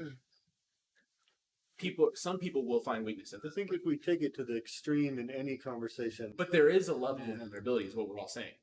No, you're the inference of you're jumping to. I don't think. I'm just he's asking a saying that. question. No, I'm just saying like you're coming to the conclusion based off of these are the facts and the data that I'm doing, and that equals that. I don't think. I'm not saying. I'm asking what he thinks. Okay. When you're saying that we're all saying that there's a level, or there's a. No, I'm asking if he does think that. If he does think there is a level of vulnerability that eventually, because people inherently don't want to share, you're saying that there's a lot of people telling you that they don't want to share. Is it that they feel in their head? my take is just like it's impossible to answer those questions with a single answer. Like, No, I just cared about Ian's opinion. That was it. Well, context matters. they say they don't want to share, and they're also sitting in a room with me trying to share because them not sharing is impacting. I think it's good. People should go to a therapist. Well, that's what I'm saying. It's not that they feel uncomfortable with sharing, but that not sharing is having a negative impact on their life, how they live their life. Yeah. And so they sit and they tell me, like, I don't feel comfortable sharing. I'm trying to share because I know if I do this, it'll give me some freedom and liberation. Right? It's not that, like, I'm sitting in the room like, I don't want to share because I just don't feel comfortable in sharing. And we sit in silence for the next 45 minutes. No, I know that. They're trying, but they don't know how. They're trying. They don't have the skills. To you, they don't. Even when they come to you, they don't know how. I'm not. Maybe when in the they come to me, beginning. they Because don't you're saying know how that to express they don't know how to express themselves to their family. They're close in the circle, so they look to you, right? Well, they're looking to that space to be able to practice it. Yeah. Right. It's Yeah, it's a they less want to do it. That's what I'm saying. Yeah, it's a less threatening and a less risky space, right? Than going to your mom and telling them about your mental health. And I would add, I think a lot of people come to mental health services not knowing what they need and just knowing something is off, something hurts, something feels stuck. I'm not connecting, I'm not performing in my job, or I'm failing classes, if you were to call it. Right. And then like this conversation comes up organically because maybe these people have never heard in their life, this actually could be strength, or this could actually be something that serves you, helps you relate, helps you persevere. And the reason why I brought that up is I'm trying to get us to think of why do we inherently, some people feel that way. And your point was, it's a mixture of a bunch of different things. It's socially, it's everybody around you. Well, I would also say that a lot of it isn't inherent. Okay. I would say most of it is learned. And that's why my first question was, do you think it's because of the father teaching that? Or parents? Right. I think, I mean, he initially said the black community. I mean, the black community, I feel like that's probably taught a lot. Right? Yeah, I would agree with that. Yeah. I mean, that was the first question. Right. Yeah, but so I feel it's like more nurture yeah, than nature. I would say so. But it's all messy, right? Like all of this shit is messy as fuck. I mean, it's And so. there's I'm just curious on how you feel about it. You're a therapist. You work with these people. Yeah. Oh, that's all. Right. Yeah. But it's all very messy. Yeah. Which is part of the reason why I like doing it, because it is so messy. It is so gray, right? You have one factor that may be more for one person and another factor may be more for the next person. And it's individualistic, and it's kind of meeting the person where they're at. And there's never a formula, just loose guidelines. Something you mentioned earlier when you were leading all this in was talking about just a couple words that stuck out to me: courage and bravery. I think a lot of people misunderstand me, where some people will like guess that where they'll see somebody they would consider to be courageous, and it would be like, this is a person who's not scared, this is a person who's not feeling fear, this is a person who doesn't need to feel vulnerable.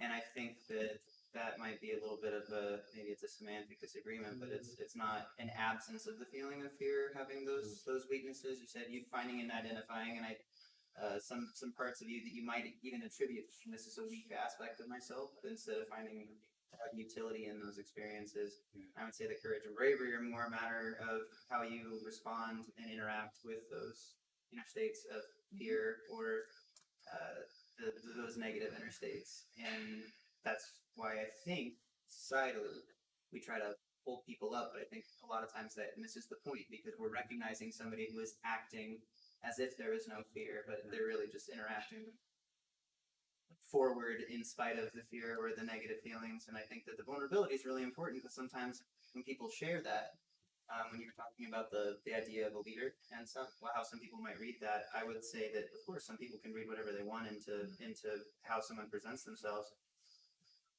but there's also a measure of strength in someone who's saying, I can be vulnerable, and this is how I'm feeling, and I'm still going to act in this way. I agree with that, but I'm saying there's a reason why people say they will even people that do share a lot, they're not sharing everything. There's a cutoff point, right? I'm sure that everybody has in some instance like for their own, but I don't know if everyone. I don't think it's that black and white. I think you know, it's like just very person to person. Everyone's cutoff levels are going to be different. If someone even does, there's some people that we would recognize as being overly. I mean, for those of you who are watching right now who are used to seeing me 6 days a week, y'all know I tell you stuff that I probably don't need to tell you. But see, even you saying that, why are you saying that? Why am I saying what? Why are you saying it's too much for you to say? I'm not saying. I'm saying like there's. If anything, I'm saying that there, when it comes to like filter of certain things, pretty open with those sorts of things, and I don't know. I mean, maybe there is a line of that, but it's less a matter of this is what I feel the line needs to be, more a matter of this is just where we're at, and that is, and I will state that that's it's gonna, but you say for each person, huh? Well, I don't. Well, I'm comfortable saying that everyone has like a specific line. I think, I feel like we're trying to like put mental health into like these black and white categories, which it very much isn't, and it's kind of really hard to do that. But if there is like a theoretical line, that line is ever moving from day to day, right? There's no like cap of like, well, up until this point, this is where I'm vulnerable, and past that, I don't talk about that. There's no RPE for it. There's no there's no RPE for it. At least that's a 10, bro. At least in my experience, right? Like with the same person, I could be RPE 6 vulnerable with them on Monday, and then Tuesday I'm RPE 10, and I'm going all the way, and we're talking about everything. And then I might feel shitty about that the next day because I have a vulnerability hangover. I'm like, thinking about, this person think of me now and like all these things, which I feel like is a very common experience. But then I go back to the relationship, if it's strong, and I see that person is still there, right? And they still care about me. Or care about you more. Or care about me more, right? Because I open myself up to them, and then sometimes it makes people, give that back towards you. And then I might be RPE 3 the next day. So if there is a line, it moves, right? I don't feel like it's stuck there. I don't think it needs to be stuck there. And I think if we can be flexible, it helps us to be able to move with how we move on a daily basis. Because I feel like we're never the same person Monday, Tuesday, even throughout the week. Like we're fluid people. How much did you sleep last night? Did you eat enough? Did you just have a heart? Like all of those things, like our context is ever shifting. So like not only with individuals, but within ourselves. And we talk about that sometimes in therapy, or at least I do, with like, what are your vulnerability factors today? How much can you give today? Like, and finding that is like unique and calibrating every time. And we all have to do that in our relationships. I think that's a good question to ask yourself. Yeah. How much can you give today? A really good self-reflective question. Because there's a shadow side of it too, which is like, I think what Chance is getting at, there's a shadow side of everything in my mind, where if we had to share everything we had and bare our soul with every person and on every media, that would be exhausting and non-sustaining either. And so like either side feel like they have huge pitfalls, and it's like finding that middle ground for all of us feels really important. Yeah. I'm just waiting for Dr. Ian Bell's RPE for mental this work to come out. Yeah, it's in the works. So Yeah. Working with a publisher. Emotions. Amazing, but it's so true. I find myself doing the same thing on social media. Yeah. or it will vary extremely from day to day. Absolutely. I think what I hear is pretty universal with everybody here, though, is like whether it be social media, maybe that's the second question in your personal life, having people, having community that you can be more of your full self with. Mhm. My guess feels good and fulfilling and additive. Like I've Mhm. met very few people that that's not the case, and so I think that message is really powerful too, to share to those that maybe don't have spaces or people that they can be their full self, which includes messy human emotion and what is often perceived as weakness. That's scary too. To recognize that it's messy and that there's not necessarily a hard line answer, because that'd be hella comforting to Right. sit there and be like, oh, thank goodness that this is the solution. And Yeah, of course. I think it's just going to always be that frustrating thing that we're trying to figure out with no real guarantees, and we're just doing the best we can with what we have. We can't even figure out the perfect way to sit in an invisible chair. How are we going to figure out psyches and If you're holes? low enough that time, bring enough water lights. I think in checking in with yourself, though, like what you were saying, it makes me think what you were saying, Ben, like of this, like practicing radical acceptance. But like, I know, what do I have today? And let me give all of that. And that might be 80% of my 100. That might be 60% of my 100. But on that day, all I have is 60. So all I can give is 60 out of 60. I can't give 100 out of 60. It's mathematically impossible. So Having those honest conversations with yourself. and then being compassionate towards yourself and okay, well, I couldn't do more than that. Give I gave yourself- all I had, and that's enough for today. And then tomorrow we'll see if it's better. We'll see if it's 80 tomorrow. And if it's 80, then like bet your ass like I'm giving 80. Right. And I think that's a part of like all of our resilience is that we can accept what happened in the day, or during that training session. And I think the thing that I've been trying to practice is like that's all I had that day. But the next day doesn't have to be the same, right? The next day, the next training session can be better. And here's the things that I'm gonna do to make it better. And then we're gonna see what happens that day. And a highlighted point too, some people might hear that as someone being like, we're just being like overly optimistic or trying to be overly positive, but I would say that that's the constructive one. Because if we are talking about that mathematical impossibility, couldn't have given more than that, then the only way to move forward is to find the solution that's going to give you the best chance to keep going, and that's probably going to be the one where you are able to get back up the next day, and that takes a certain amount of acceptance. And so I was trying to be very careful that I don't classify myself as a positive person. I try to classify myself as someone who attempts to be constructive in those situations. But a lot of times the positive perspective is the one that's going to lead you to the most constructive, where the overly negative, where you're just beating yourself up, I'm not good enough, I need to do this, and that seems to slow you down more.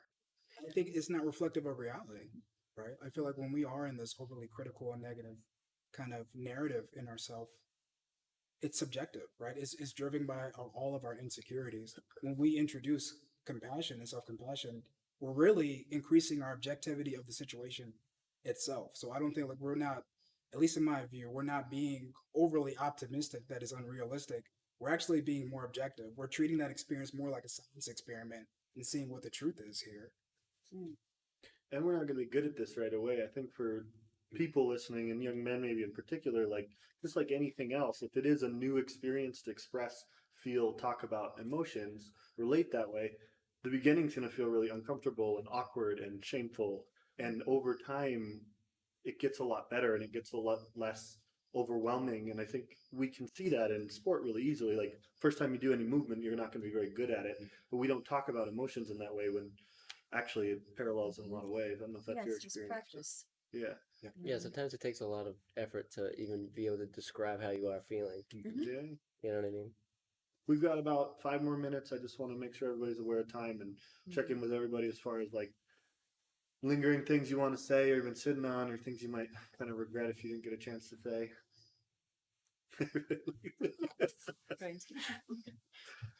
That wasn't a call out. I just want to say you asked earlier about how powerlifting might be beneficial for people that deal with whatever it is, mental health problems and stuff. I think a lot of it goes into having, even if it puts some structure or routine in your day, I feel like that plays a huge part Like with myself and being anxious and depressed most of the time, just having something that I know that I'm doing and then kind of planning my day around that, you know what I mean, to a degree. It kind of serves as your anchor, and it plays a big part. And if that's not what most of the people watching this probably are doing that, but if that's not what somebody's doing, even just plan like a friggin' walk every day, like commit to something, you know what I mean?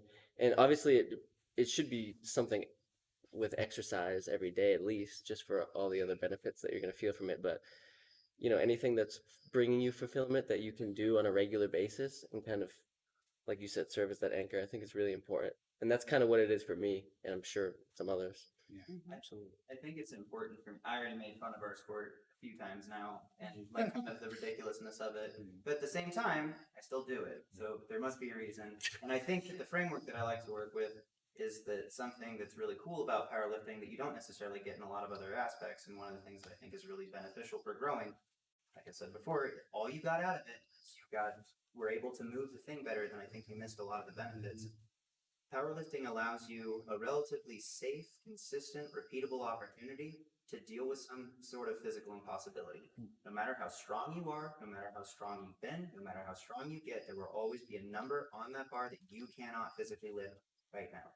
But with the anchor in your life that you can go to and return to and work on, you can deal with that impossibility, and it is one of the rare times in your life where I can point to something that was physically impossible that you can work towards actually overcoming and doing, hitting a PR, doing that. And if you can take away from that, I just did something literally impossible, you can take the transferable skill of that process to, well, there's some other improbable stuff in my life. Maybe I can apply it there. And that is the lesson, I think, that makes it worthwhile, which is why I sold it, even though it's ridiculous. And it's a community. I imagine a lot of your close friends also lift. And I have to hear that from powerlifters all the time. It can be more than just this individual. I think there's tons that you're talking about. Like learning how to fail is another individual example, and like being put in situations where you will fail. Whereas in a lot of life, you could avoid that in such a direct, objective way. But there's also why I love this gym and I'm stoked to be a part of this is it's such a wonderful community of people invested in that process, in that growth, in building up other people. And yeah, I don't know. I think there's a lot of opportunity for. I think when you're in a community like that, you find you can relate a lot in other ways to those same types of people. The only thing that I want to say is that I think for the newer generation or all these new people, powerlifting has grown so much in the last 5 years. Each person's level of where they want to expose themselves and put themselves out there is different. And regardless of what level you're at or how comfortable you are, you're probably a little bit at least more comfortable with family, friends, people that are close to you, the circle. Find that and hold on to that for as long as you can. And if you feel like you're comfortable sharing with everybody, then go for it. Yeah. I'm still stuck in the question of what would I tell my younger self, which is stuck on that for so long. That shit is so deep, man. I think what would I tell younger Ian? It's hard. If I could build a time traveling machine. To be vulnerable, for me, it's easy. I'm a therapist. You're lovable. That feels really easy for me. It's very simple, but how powerful some of these you're a worthy human. I know those are simple answers, and when not to jump into your question, but I think for myself, God, that would have been nice sometimes. Because that's the better way to take it. Because I'm always okay, what wouldn't I do? I always take it to the elimination. How would you fix the problems? Yeah, and I'm stop. Nope. Yeah. You're good enough already. Yeah. Yes, those are my answers. That's what I would tell myself. It'd be self-compassion, and it'd be acceptance, and teaching myself and practicing acceptance. That you can love yourself, and you can be compassionate towards yourself, and you can be objective towards yourself, and you can still strive towards your goal. Yes. Both of those things can exist within you. Self-love does not mean self-complacency. Exactly. And you can also accept where you're at and know that that's okay for today. And also know that you can still push tomorrow, and not to make these unrealistic expectations of yourself that you can never meet. And then it's okay. You can be compassionate and you can be accepting, and that doesn't mean that you're being complacent. feels like a good place to kind of end. I don't know. Thank you all so much for your time and taking this moment to be vulnerable with me and with everybody else watching. And yeah. Speaking of, if you guys are still watching, this is a charity event. Mental health and suicide prevention is one of the charities that we're focusing on. You have an opportunity right now if you want other people to have access to some better resources, because we just talked for like an hour about how important these conversations are. And so, not to put a price tag on it, you guys have an opportunity to help a little bit. There's an you can put a price tag on it if you. So go ahead and do that. Not a bad person. You're just good business. Thank you guys. Thank you. So good. Back to price. Back to All right. Thank you guys so much for tuning in during that. A lot of process in that. I was like, that was I longer was than an really hour. I have a appreciating just the therapist athletes' talking. vulnerability. The therapist and lock opening in your up. head. It's Yeah, especially that hard makes to do that in a sense. group setting, I wanted not to one-on-one with a that therapist. during that conversation, Just the as a more therapist serious assumed note, the if same you have was either Now suicidal you guys thoughts is like or a little death sleep. We're all over here like depression, fidgeting, or and you if you guys really are have like anyone to talk open to, body there are language, leg resources across. available. I'm like, So I just want to make I'm sure gonna that you guys copy that. know that, and I think we can Sounds like type a really exclamation point position. AFSP in Yeah, the I'm chat, ready. and if you're available, you can Oh. donate. If you need help Amazing. seeking out resources and how to, Oh. actually, let me make Good this mic conversation. muted. If you need resources for help, please message me in the chat, and I will be available to help. So donate, bring friends here. We'll be streaming for the next 3 days. But before that, we have an amazing event coming up. We're going to play Mafia, which I've never played before. It's a group event where you have to lie. I'm very bad at lying, so we need a phone. All right. It's a group event where you have to lie. It's like Werewolf. If you've ever heard of Werewolf, there are roles. So we're going to explain Mafia to our athletes who have been very quiet outside while this mental health talk has been going on. We've got a bunch of chairs set up. We're going to get that set up for you guys real quick, explain, and we're getting right into it. So thank you so much for tuning in. Short break, and we'll be right back. If you've been affected by suicide, you're not alone. Suicide is a leading cause of death that affects millions each year. In most cases, it happens when stressful life events overload the coping abilities of someone suffering from a mental health condition. And the most common condition associated with suicide is depression, an illness that goes undiagnosed or untreated far too often. But the research is clear. Suicide is preventable if we work together. The American Foundation for Suicide Prevention has set a bold goal to reduce the annual suicide rate 20% by 2025. We can save tens of thousands of lives, but we need the help of everyday heroes like you. People have suffered in silence for too long, and too many families have had to weather their losses alone. You can change that. We need you to be the voice for suicide prevention, and it can be as simple as reaching out to a friend, because talk saves lives. If you're having thoughts of suicide, or if you're concerned about someone else, assume you are the only one who will reach out. You can also join hundreds of thousands across the country for our Out of the Darkness community walks and raise awareness of suicide within your community. Together, we'll bring hope to those affected by suicide and raise awareness to save lives. Learn how you can fight suicide. Visit afsp.org today.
too short to be holding this tight.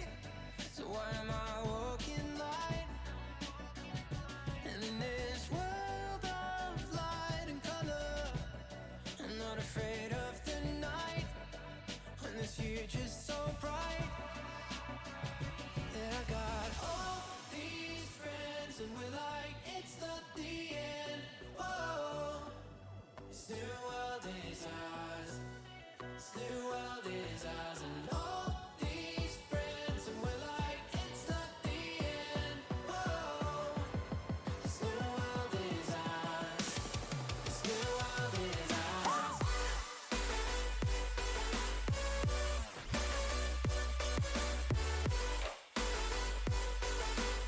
This new world is ours.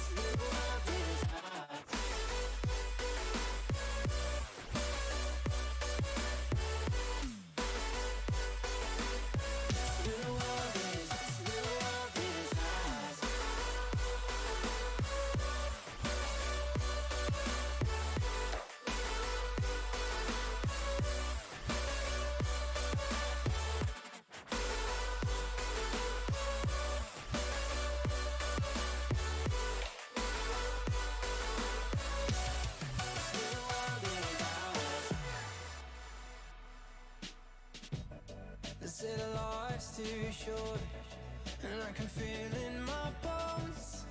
The horizon is close now, now, now. And the world's been changing lately, but after the storm, we come out strong now, now. And I got all these friends, and we're like, it's not the end. Whoa, this new world is ours. This new world is ours, and all these friends, and we're like, it's not the end. Whoa, this new world is ours. This new world is ours. This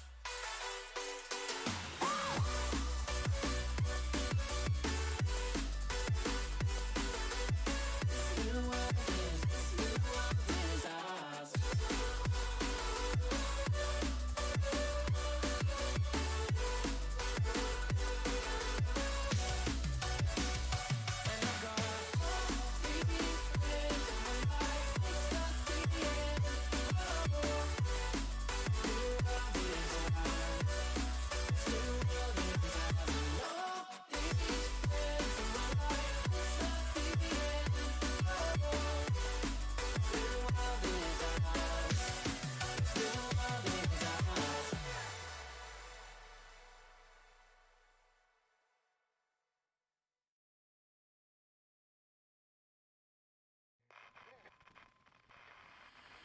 So where are we going?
Access denied.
Where's your code now?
Together,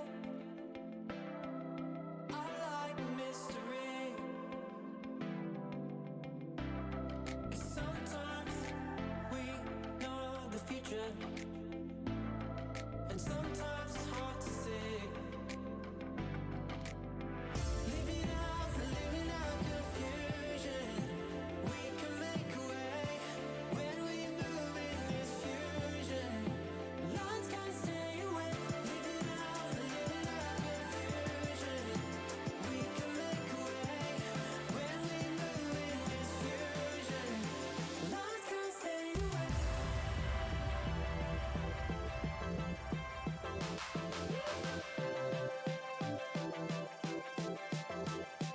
Lines can't stay away.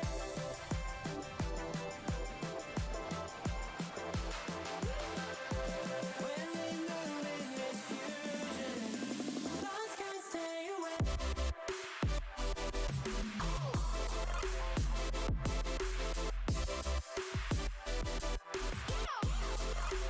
Lines can't stay away. We can make a way.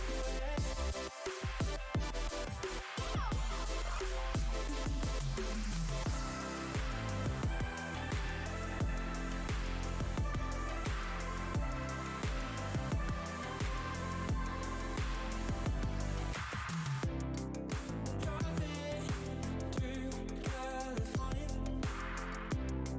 Don't worry about a thing. 'Cause we got strange kind of fusion. We got a world to see. Living out confusion. We can make a way when we move in this fusion. Lines can't stay away. Living out confusion. We can make a way when we move in this fusion. Lines can't stay away.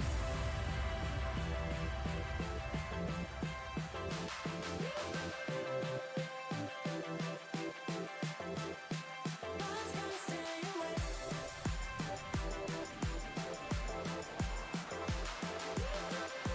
When we move in this fusion.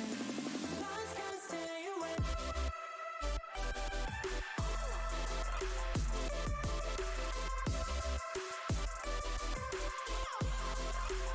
Lines can't stay away.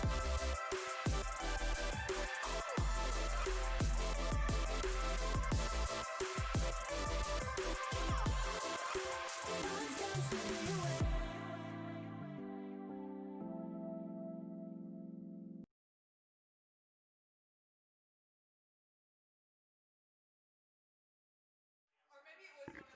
Hello, we're back. I don't know Mafia. I hope these people know Mafia. They're learning right now as we go, so bear with them as they make these mistakes. This is all for fun. Anyways, so Chance's walking 10 athletes through their first time playing Mafia.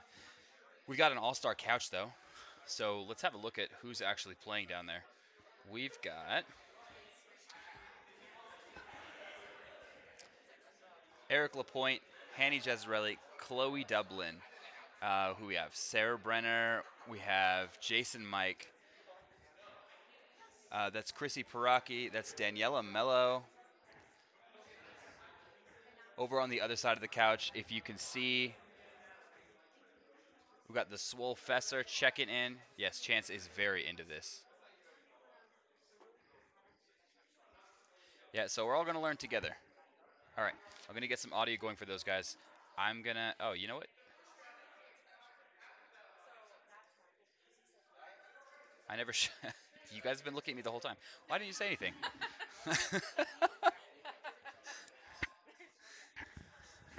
Stream, come on.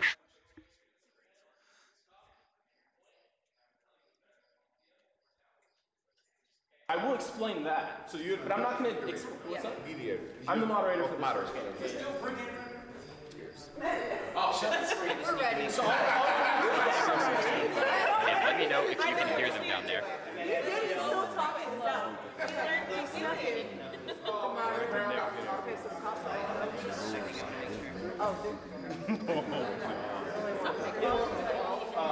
okay. We're going to get our Mafia overlay up. You will know, right? After the first time, once I will tell him, hey, you want to play? Right, you guys are awesome. Thank you so much for giving me the validation. It helps me be when that happens,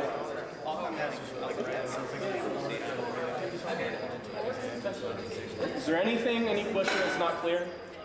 No, let's do it. Just tell me who I am. I think we know enough to figure it out. Just pass out the cards and just call the position. Yep. If I suspect anybody of cheating, you're automatically killed. In real life. I will tell everybody who puts their heads down. While I've got you guys, we had an anonymous $50 donation. We are so close to finishing out our stretch goal for today of $2,500 per day. We've got at least 2 games of Mafia here. We have a poll that you guys can take a look at for who might win this. Sean Noriega is leading on that poll. So donate as we can finish out this $2,500 goal, especially after that amazing roundtable. And somebody else, you know, like that. I'm going to shut up for a second and enter in some of these names for these people, which I don't have yet. How will we know? Once I call, I say at night, I say Mafia, heads up. No, but everyone else is head down. Everybody else stays head. If you pop up and you're not that low, I know. All right, I'm learning as you guys are learning. What happens is there's a first night and first day that takes place. Then we're all going to know who the Mafia, the cop, the medic, and the vigilante is, so that you guys can follow along and on it, even though they don't know. They can only kill one person. The first night, we're only going to do 1 kill power because I mean we want more people to play. Yeah, Leaf. After that, it's going to go to 2 power. There we go. Power until 1 Mafia. I'm not used to how down. close this microphone has to be to my mouth. You understand? Like after the night. Okay, so after the night, you guys voted out Sean. He was part of the Mafia. You'll notice probably the next night only 1 person dies. Because I'm going to tell everybody at the end, and you'll figure it out that you probably killed Sean. Stay hydrated, friends. If you did, if Sean was part of the Mafia or not. But you'll probably be able to insinuate that, okay, it's probably him. We probably got him. So again, remember, if you are the medic, each night, I'll call you up, medic. Heads up. So if you're watching along, already, who do you think is going to win? Picking Sean, and the medic saved correctly Sean. Who's a good liar? Sean stays alive, and then another pick that they did is the only one that dies. And the medic can save themselves too, right? Instead. You can't save the same person twice in a row, though. Okay. You can choose to save yourself, but if you don't think there's sus on you, don't save yourself. Don't be an idiot. Okay? Yeah. Confused? No? Good? Ready? Let's go. Yeah. Kids.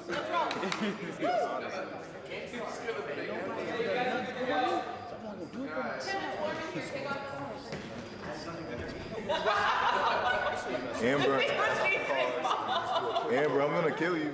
I think I'm safe. Say it now. I'll kill you. And I'll take you out. Bet. Try me. I'm sorry that my I'll wife. take myself. Okay, you can. I'm sorry that my wife is starting to take it real, but I mean, Hey, it is what it is. that's how it goes sometimes, man. You win some, you lose some. You live to fight another day. That's it. Leaf, that is absolutely correct. We don't know who's who yet. So we have to wait for this first round night before we can figure who that is. Ben is our runner. Ben is going to go down and make sure. It smells good. Yeah, Minnie, that is a J Mike in the wild. In all his wideness, he came out to join us here for this charity event. No, you're good. It smells That's one of the widest humans that I've seen in a very long time. It's not even like, I have like a streak. No, It's like an allergic when to you it. have your heads down, I'm allergic I to want it. everybody like this. I can have vodka because it's heavily seltzer. 7 Up, guys. And then just do this. Don't make any extra movements. If you're touching somebody, you guys are probably going to want to move space. Yeah, we should move on. Yes, Wolffather, you corrected me. Ben is our walker, not a runner.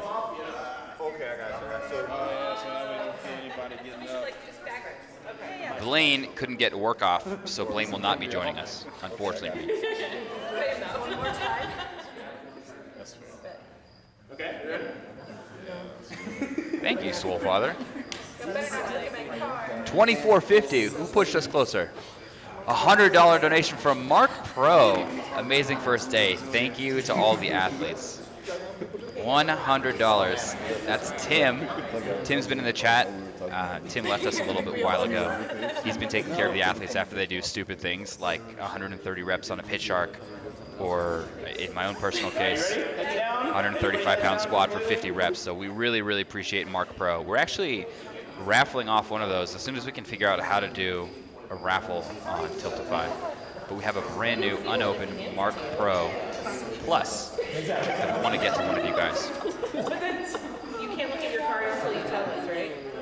Wait, so we don't look at it until... Let me finish. I don't know if we can show it on stream. Yeah, yep.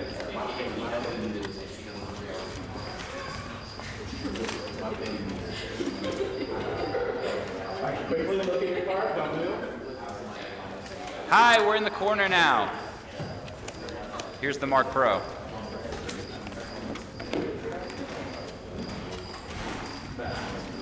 Heads down, everybody heads down. Mafia, heads up. All right, we're going away.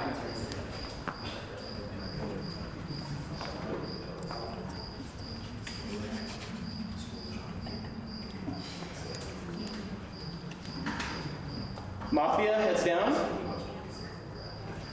Cop, heads up.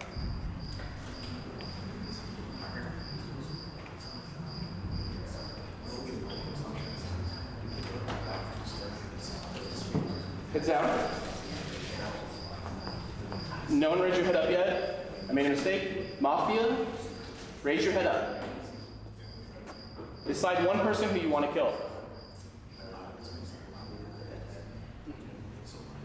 Just point to me after you decide. Mafia, heads down. If you are the medic, head up. You don't get to save anybody yet.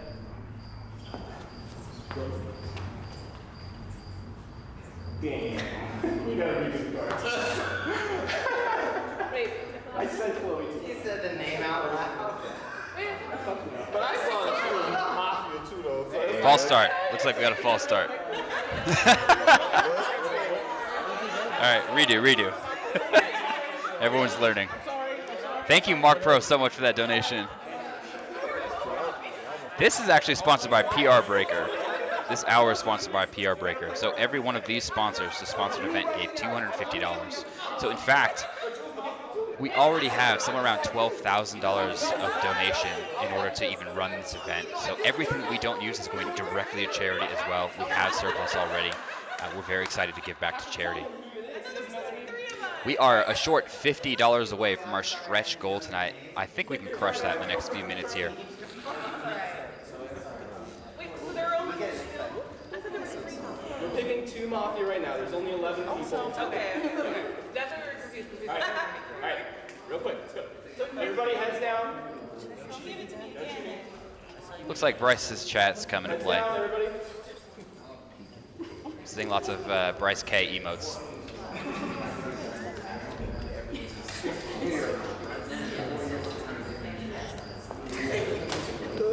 Yeah, you have to subscribe to use those emotes. Yeah, exactly. I'm joined by Sarah Davis. Come say hi. She's been behind the scenes checking the temperatures on everyone with a non-contact thermometer. We have a log of everyone coming in and going out to make sure that we have a log of everyone being safe here. That's one of the reasons why we're able to have the people on camera without masks. Mafia, heads up.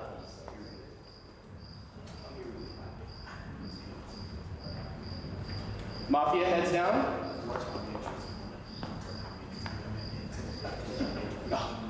Mafia, heads up again. Decide who you want to kill first.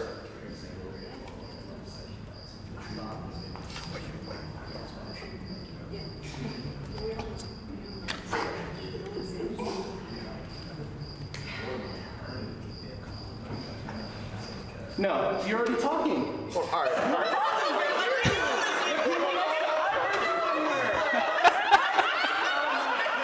Oh man. So I'm hoping we can at least get through a start on this game here, so we can get some names down for you guys.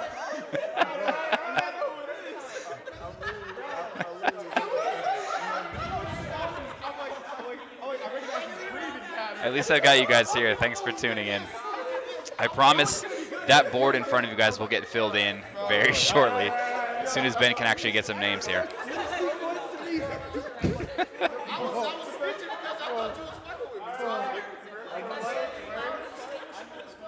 I really, really wanted Sean to be Mafia. I feel like that would have been the perfect role for him. Is it too loud?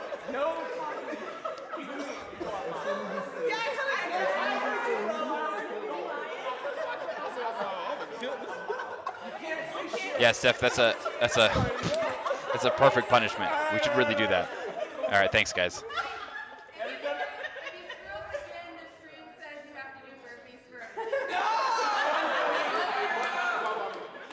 Everybody heads down. We got this guy. I believe in y'all. We are $50 away from one more donation. We'll finish out $2,500. Okay, we've got cards going out. This is in place of playing cards that are typically used. Chances made some pieces of paper that have some kind of code. Slowly look at your card. Okay, let's see what kind of start we can get here.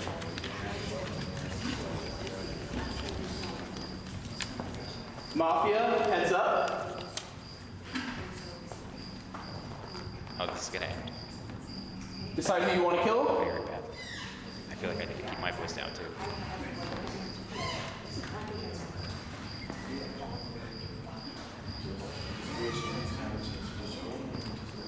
Mafia, heads down. Cop, heads up.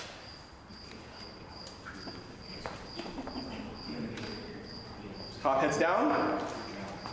This looks like it could be If the you one, want the guys. medic, We might get a start. heads up.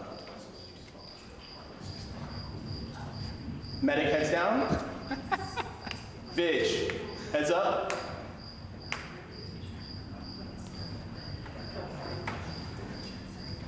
Vig, heads down.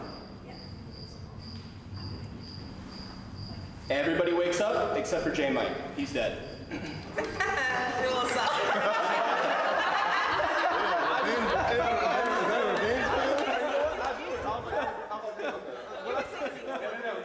Did we actually get a start?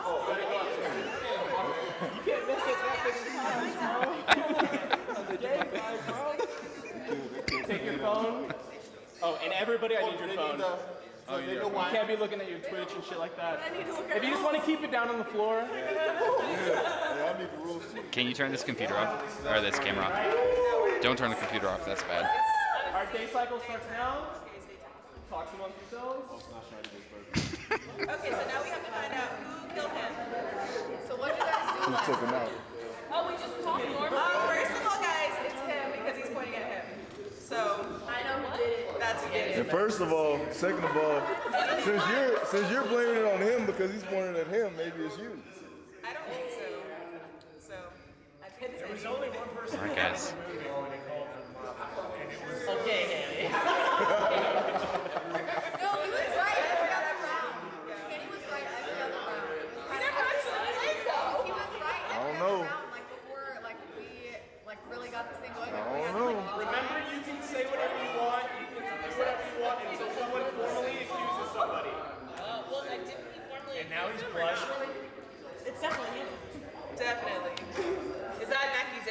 Formal accusation? I formally accuse. Yes.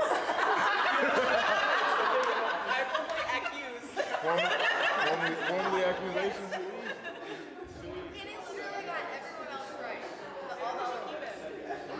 Maybe we should keep it.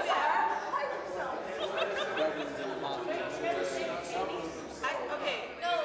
I think that it's him. They think it's me. I don't think she. You don't think it's me? Oh, okay. I know it's not me. I know it's Marcellus' wife. Amber! Who introduced herself as Marcellus? He's just trying to get you upset. She introduced herself as that. It wasn't me. She said that. And Chloe bruised me because the last round, same thing I heard you do. He literally called them all. Yeah, he did. So now changing my oath down. Clint Jasperson with $100 donation. Everyone, we just got $25. Why are we so All right, what we're going to do to make this actually formal and make sure people aren't talking over each other. Wow, guys, thank you so much. Clint, thank you so much. So to pass it off to somebody or have somebody else talk? I love that you pushed us over the edge on that one. Wow, such a big amount. We've got some huge events coming up. I'm going to shut up so we can watch some Mafia now. Okay, so do we have at least 2 people? Average Joe's continuing. I guess all right, I didn't shut up yet. Average Joe's, thank you so much for the donation. Wait. Thanks to all the athletes at Elevate Brew. I think that's Elevate Crew for organizing. Much love.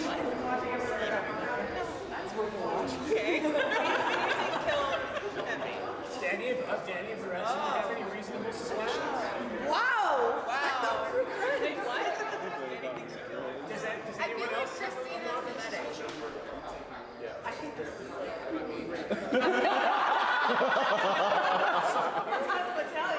I think you're shaking. I see how it is. You're so good. If we're going to accuse somebody, you guys can suss, like, whoever, A, say, I think they're wrong. Or you can be like, no, you know what, I think, Amber is pretty much down. What's up, Average Joe's? You can decide, but the day ends when someone is just accused and Wait. we say, Where's your boy Ben? Your boy Ben is right here to the side of the camera. I'm going to actually put him on the mic so you guys can chat a little bit. Hey guys, I don't want to interrupt the game too much, but thank you so much for the raid, Joe. Appreciate you guys so much and what we're doing. Really means a lot, friend. Hope you had a great stream. Back to the game. We should definitely. These two guys are also what's going on? This set over here. No, I'm thinking about what he's saying. I mean, he's good. All right. If you wanted to speak, you need this, and don't talk over each other, because you're not going to get anything done. I think we should use Eric. He's so adamant about that. We're still on this. Can I get a +1? Well, Yeah, why? +1 from Amber. Yes, I got you. That's 2? Only the one with the collar can speak. I got you. So we only need 2 to accuse, Yes. right? You need 2 formal accusations. Say, moderator, I accuse blank. Oh. Do I have a formal accusation? Yes. Okay. He's like, Do I have a second? Yes. From Chloe. Third. From Eric. Oh, well, at least 2. Eric, defend yourself. You can hand him. and then we vote? You get 2 minutes. Or if you want to stop Long time. It's a long time. You're on. 2 minutes. Up to 2 minutes. You have to give us a PowerPoint presentation. Hey, let him speak. I know for a fact that it's him. This is exactly the type of thing that he would do. That's pretty convincing. He's his client. That's convincing. It's like insanely obvious right now, right? Seriously. It is a And I'm just saying. He's defending himself. You guys are gonna feel silly if you try to do it to me. He said, No. He has 2 minutes to defend himself, and then we go to a vote. Oh, he's already been accused. Okay, he's already been accused. Okay. Okay. And then we will go to a vote. Okay, you told me. If, for example, the vote does not pass, the game continues, the round continues, Okay. and then we go to a formal accusation. Again, Eric is safe for the day. Okay. Okay, you told us why it's him. Why is it not you, though? Yeah. I know it's not me. I'm saying it's How him do we know because it's So how do we know it's not you? I don't know. You don't have no reason. You have no way to know. I'm telling you. What's your history with Dick? I know that it's not me, and I know that it's Handy because of what he's doing. This is Handy, what's your defense? He can't. No, I mean that's pretty much it. Like, Okay, well now we vote. The defense rests. Eric can keep his heads up. Everybody heads down. Okay. We're going to a vote. Town, which is everybody heads down. Town, I will ask you to raise your hand if you want to vote Eric out.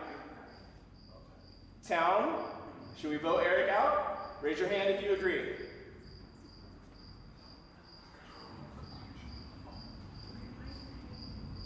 All right, hands down. Everybody can put their heads up. The vote was 3. Oh, you can keep your hands up. Hands up. You 3 voted. Oh. Keep your hands up. It was only you 3. Eric has immunity for this round. The game continues. We got 2 minutes left. Man, now we're Again, we have 2 minutes left. I'll keep telling you as the time goes down. If you don't accuse anybody else, we go to night. And then the game continues. Mafia will get to kill, all that kind of stuff. Okay, I accuse Henny. I want to see where this goes. He made a somewhat convincing, he made a convincing argument. I want to see where it goes. Do we have a second? Danielle? Okay. I think Eric said that he knows for a fact that it was Hanny. She wants to words. You know what I mean? If I saw Insane.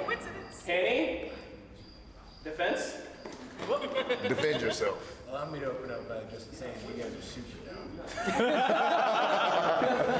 That's something aggressive a mafia member would say. It's a great defense. You know, I'm just saying. How do you defend yourself without making Speak up, Hanny, so everybody. Okay. Excuse me. Sorry, I'm a little dry. Not COVID, don't worry. But you know, I just I just think that it's really a good choice. He sounds like a politician. I don't think I've done anything to draw suspicion. I had a okay. You want me to be a little more serious? I actually had a concrete reason of evidence why I suspected him because I heard him move when he called for mafia members, and he had nothing to do but to divert to me when I blamed him. So like a mafia member. where one had an actual reason for an accusation based on something that I heard that I also heard on somebody else in a previous round and was correct about. A lot of words. I pointed at him, and all he did was point back at me, and you suckers fell for it. So, you know, I'm still here, guys. I'm just staying quiet. I just want to take a second to say thank you so much to Can You Taste the Waste?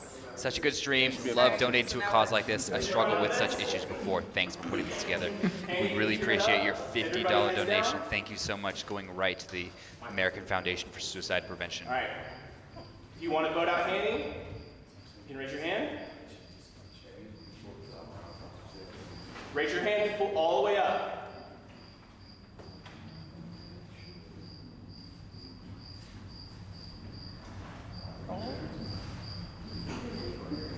All right, everybody else, raise your hand up. Everybody heads up. Keep your hand up if you voted. 1, 2, 3, 4, 5, 6. Hanny, you're eliminated. You're out. You're out. When you get voted out, you can't say shit. You're done. That's it. So we don't know if it's mafia or not. No, stop talking. You're out. All right, we're going to a night. Everybody, heads down. All the way, all the way, all the way. Everybody, all the way down. If you're not all the way down, cover your eyes at least. Boobs are in the way. All right. Shh, everybody quiet. Mafia, heads up. Mafia will get 2 kills. Decide who you want to kill.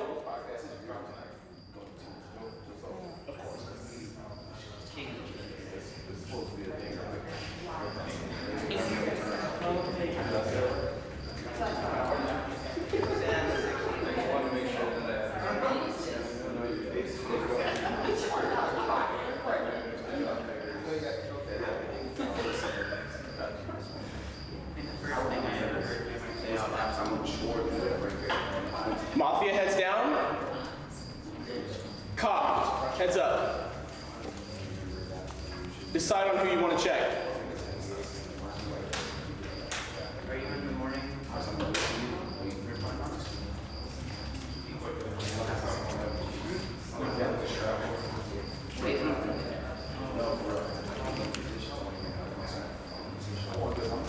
Cop, heads down. If you are the medic, heads up.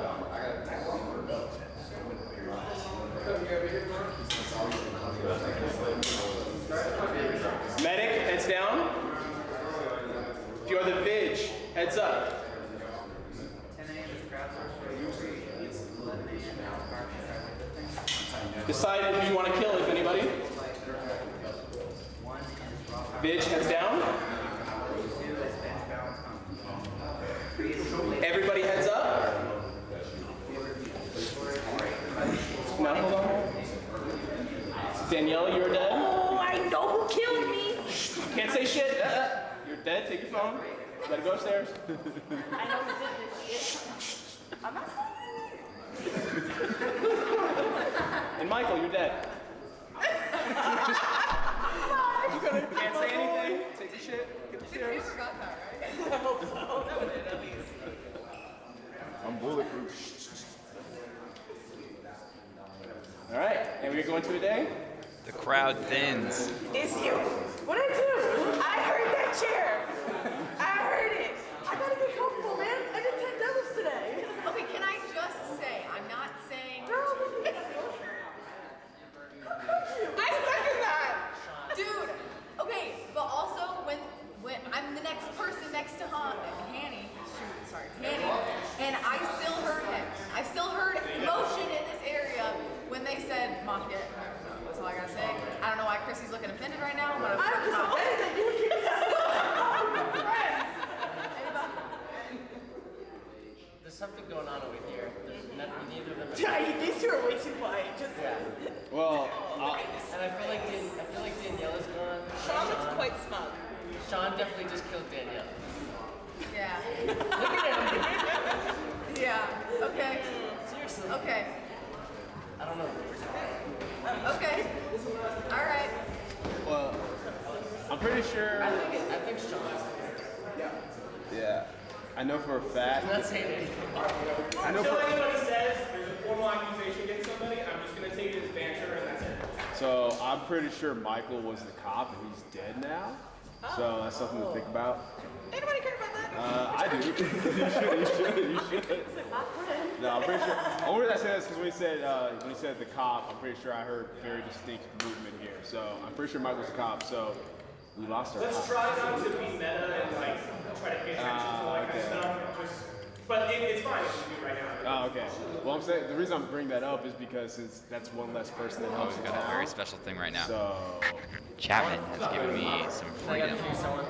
We're doing an ammonia bomb right now on Sean Noriega.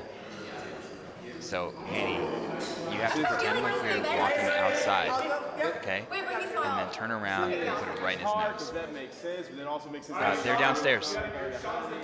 They're all together. Chapman, thank you for giving us this wonderful opportunity for $25 to charity. Feel free. Ammonia bombs are all weekend. Any event.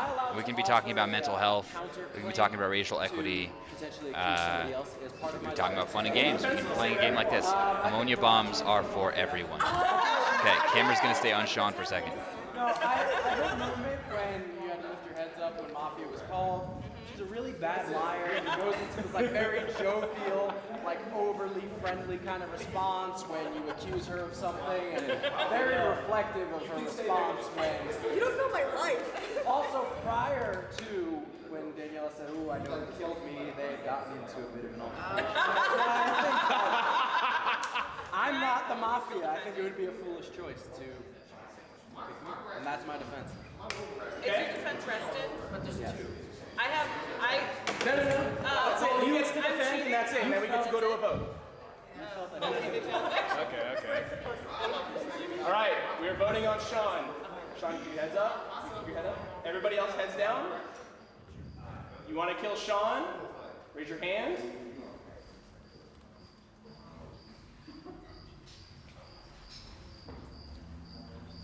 All right, everybody can raise their heads. You only keep your hands up, keep your hands up. There's only 3, Sean's alive. Someone in the chat explained to me why they have to put their heads down and raise their hands up, and then their hand stays up once they all come back up. She's being a shady bitch right now. Second that. Yeah. Give it to her so she can defend herself. Accusation. Take it. Good luck, kiddo. Grab your beer. And yourself. I think you're all being crazy. That's it. All right. Wow. All right. Well. All right, Chrissy, keep your head up. Everybody else heads down.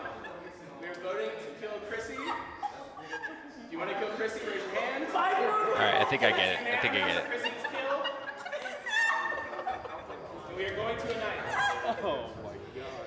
Am I out? Yep, you're out. 5-year-old. I knew it was you.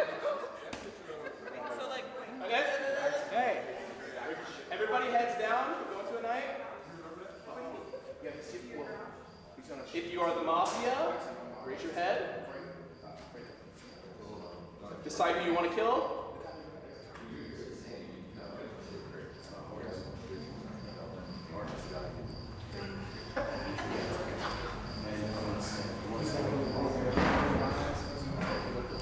Mafia heads down. If you are the cop, head up. Decide who you want to save.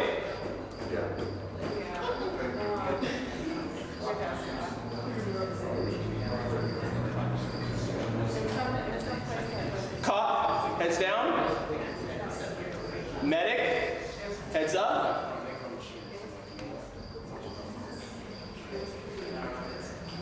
Decide who you want to save. Medic heads down. If you are the bitch, heads up. Do you want to use your shot? Vig heads down. Okay, here comes that ammonia bomb. Everybody heads Chapman, up. this one's for Except you. for Eric, he is dead. Town wins. Whatever. Okay, so but like, how does that work? Sean was the bitch. Bitch, I knew it. Shot you. Yes. You're dead. You're the last mafia member. You were alive. Yeah.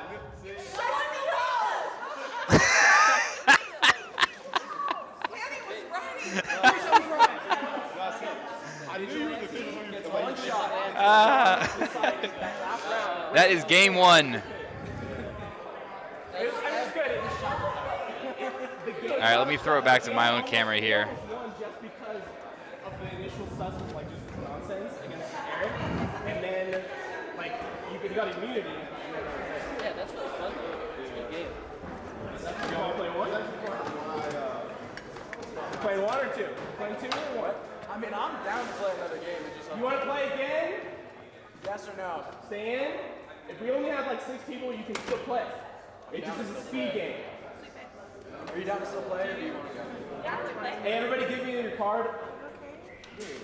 Chrissy, give me your card. It's me. I'm back. It's 10:30 local time over here, guys. We're deciding if we want to play another game or if we want to shut it down. You gonna play?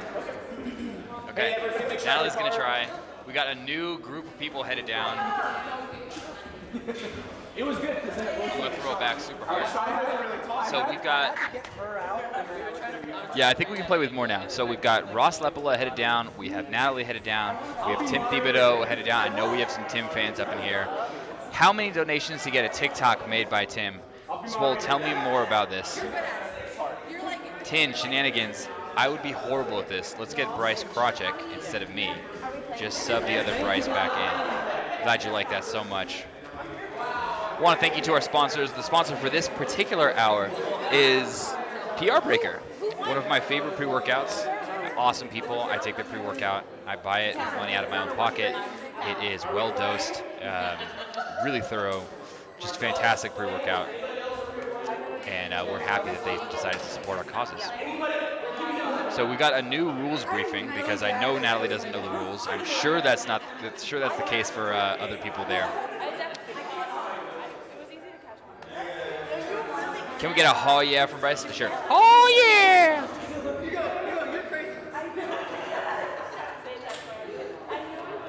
Let's get another ammonia bomb. Can we bomb Natalie? Can we ammonia bomb Natalie? I need someone to donate in the chat for an ammonia bomb for Natalie. Let's get her awake. I know it's 10:30. I know she's starting to get a little sleepy. We need to wake her up a little bit so she's alert for this game of Mafia.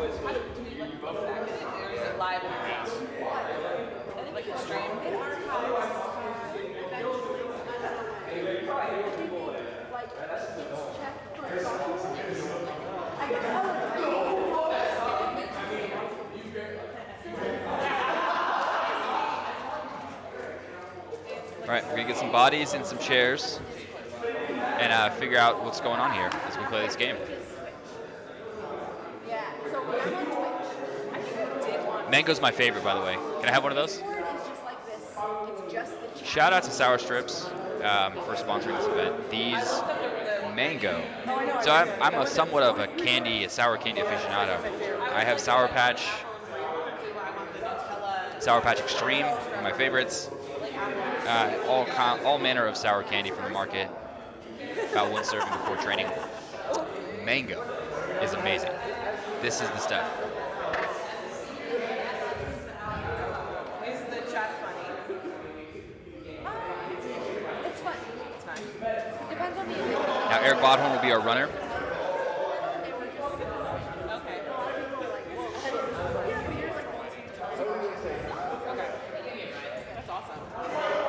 Sour Strips is its own company. It's made by Max Tuning, who is a aesthetic-based powerlifter, adjacent fitness enthusiast who has a very large social media following and transitioned into selling really, really good sour candy.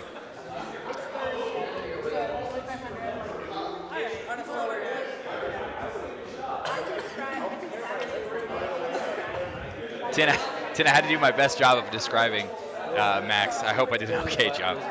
Mango, yeah.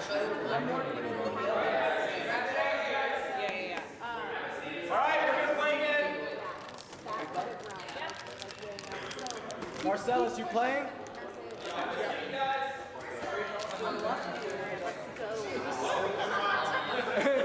You're not playing anymore. To yell at everyone to make sure we're getting this game start. Okay. We're gonna have a new group of people. Let's clear the board. I can't lie. I like that. And I think the more experienced people are gonna take advantage of the fresh fish in the ocean.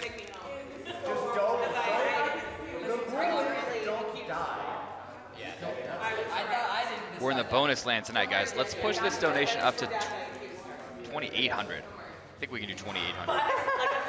Tin, thank you for the clip. Appreciate that.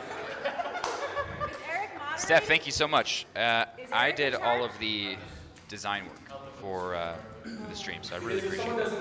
It took a while, and I'm really proud of the effort. So I'm going to shut up now and let these guys talk, and I will join in when we get some donations. So someone get that donation so we can give Natalie an ammonia bomb, and let's make sure they're doing all right. I need the rules. I need the rules. You guys Hey, she needs the rules. I'm just making sure I How fast can you read?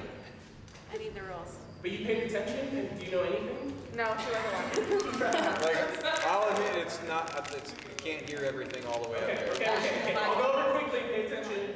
There's 3 different roles. There is the mafia and there is the town. If you're one of the specific roles, you're the town. You get to read over the roles. There's going to be 1, 2, 3, 4, 5, 6, 9. There are going to be 2 mafia members. Everybody else have a town or role. How many mafia members? There's going to be 2 total mafia members. The first round out of the whole group. What's this? It is, but they almost won. I say they're whole.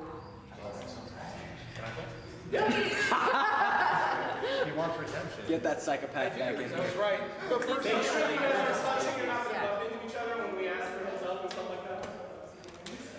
Okay. Okay, Rodrigo, you know. What? You paying attention? A little bit. I paid attention. Okay. You know the rules. If you're a roll, when I call the roll, the first night, put your hands up, all that kind of stuff. We start off with the knight. The Mafia will kill someone round one. No one will get a save, no one will get a check, no one will get a bitch kill. Just one kill from the Mafia to go first. After that, Mafia will kill off 2 players each round. Medic can potentially save one.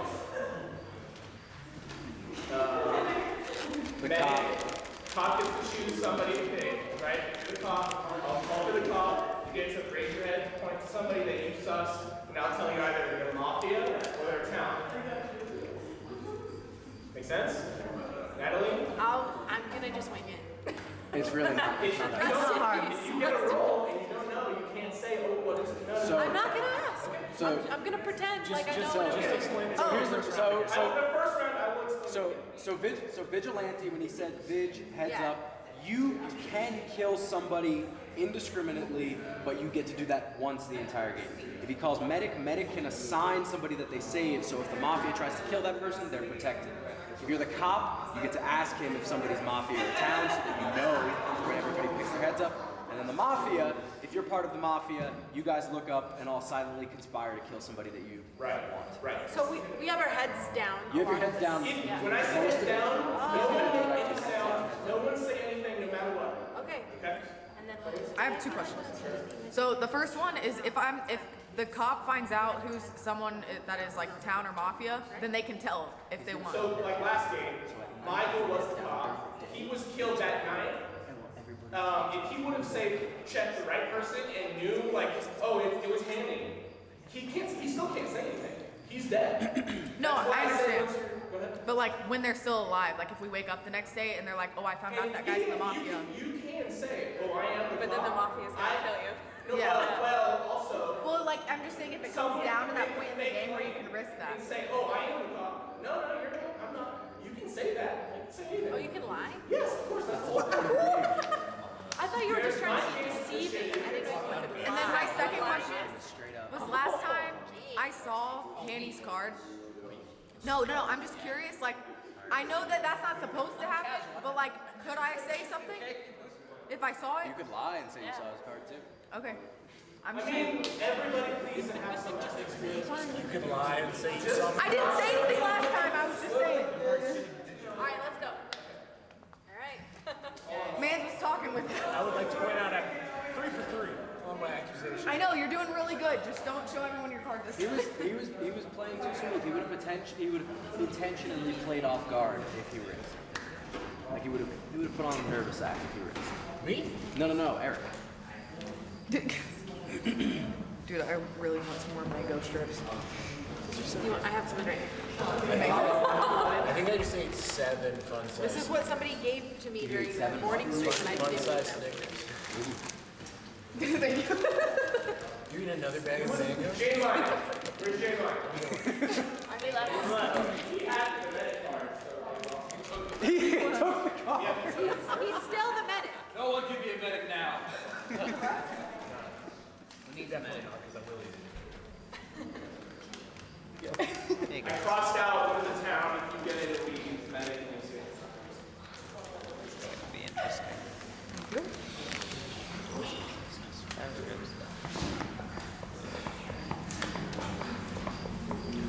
I already know that Joe's not here. This is definitely an ad right now. Just saying. Yeah. At least the viewers know they're edible. So the viewers. Are we ready? Any other questions before we start? Nope.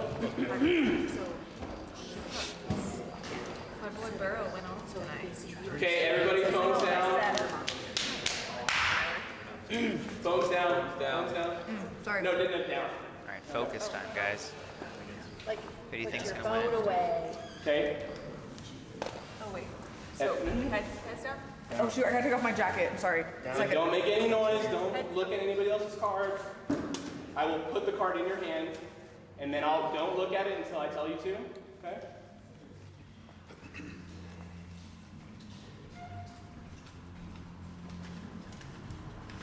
Chance, are you rigging this too? Like you're. No, I'm not. Is it random? No. It's not random though. It's random. Is there anything really nice? Don't look at it yet.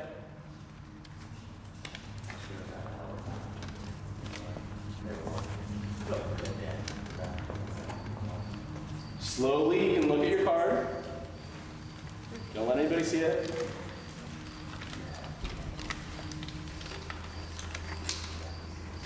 All right, once you know your role, everybody put your heads down. If you are the Mafia, heads up. Decide on who you want to kill.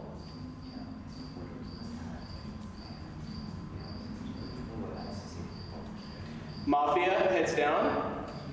If you are the cop, heads up.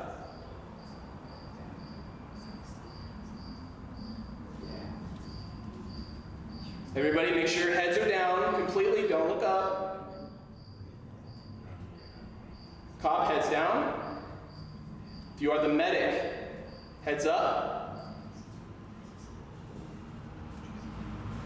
Medic, heads down. If you are the Vig, heads up. Vig, heads down. Everybody wake up, except for Sarah, she's dead. Y'all are a bunch of assholes. A brand new player. Interesting. Interesting. Welcome Chloe. to the game. Great game. You're just mad because I can't see your card this time. That's because you don't need to cheat when you're part of the mafia. Really? Okay. I don't have any guidelines right now. We don't have anything to talk about, so I'm not even gonna address that this time. No, to be honest with you, you're just convenient, but I just heard something from... Well, really, because I heard something like from this general. That's because everybody in the whole game is on this side. Make sure you stand up so the screen can hear you. I heard something from the right of I mean, between you and Danny. Somewhere in there. Between me, that's very specific hearing. You had very specific hearing earlier. Right, I was right every time. Unlike you, I wasn't making it up. Okay.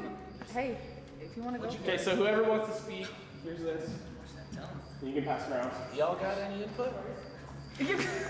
I mean, all the noise is happening over there. Yeah, we're chilling. We're innocent. Whatever that This means. shit is suspect as fuck. You didn't hear anything on that side? No. I heard something on this side for sure. I think he's got it. I wasn't listening. You got that. Oh, wait, here, you gotta take the... I don't know. I heard something suspicious going on over here.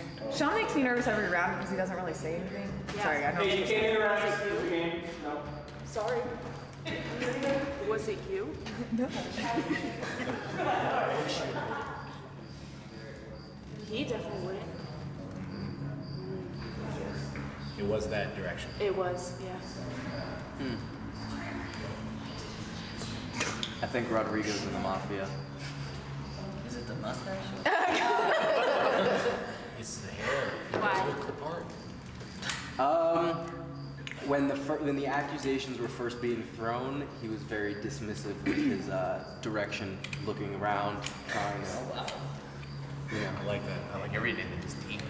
That's trying to ignore the situation. Considering your wording in previous rounds and how little input you had, I find it suspect that you have so much to say now.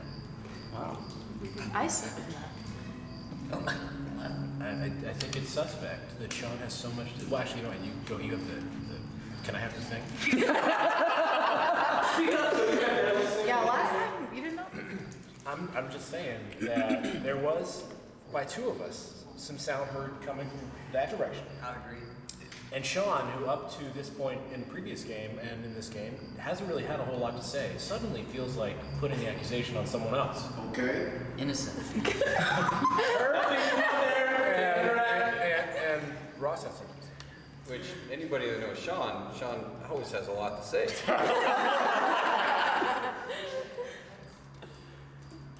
Well, I'm going to add to that because I did point out that Chrissy was in the Mafia because of the way that she was responding to her accusations as well as her scuffle with Daniela over here. So I think it's patently untrue to say that I didn't have anything to say in previous rounds. Uncharacteristic. Yeah, take that back. Take that back. I think that's exactly what a guilty person would say. It's fair. Can I have that? The face. Sean, you're fidgeting a lot, man. You're playing with your ring, you're tapping your foot. I don't know. You look a little nervous to me. Yeah? Yeah, just a little bit. It's a little sus. Sus is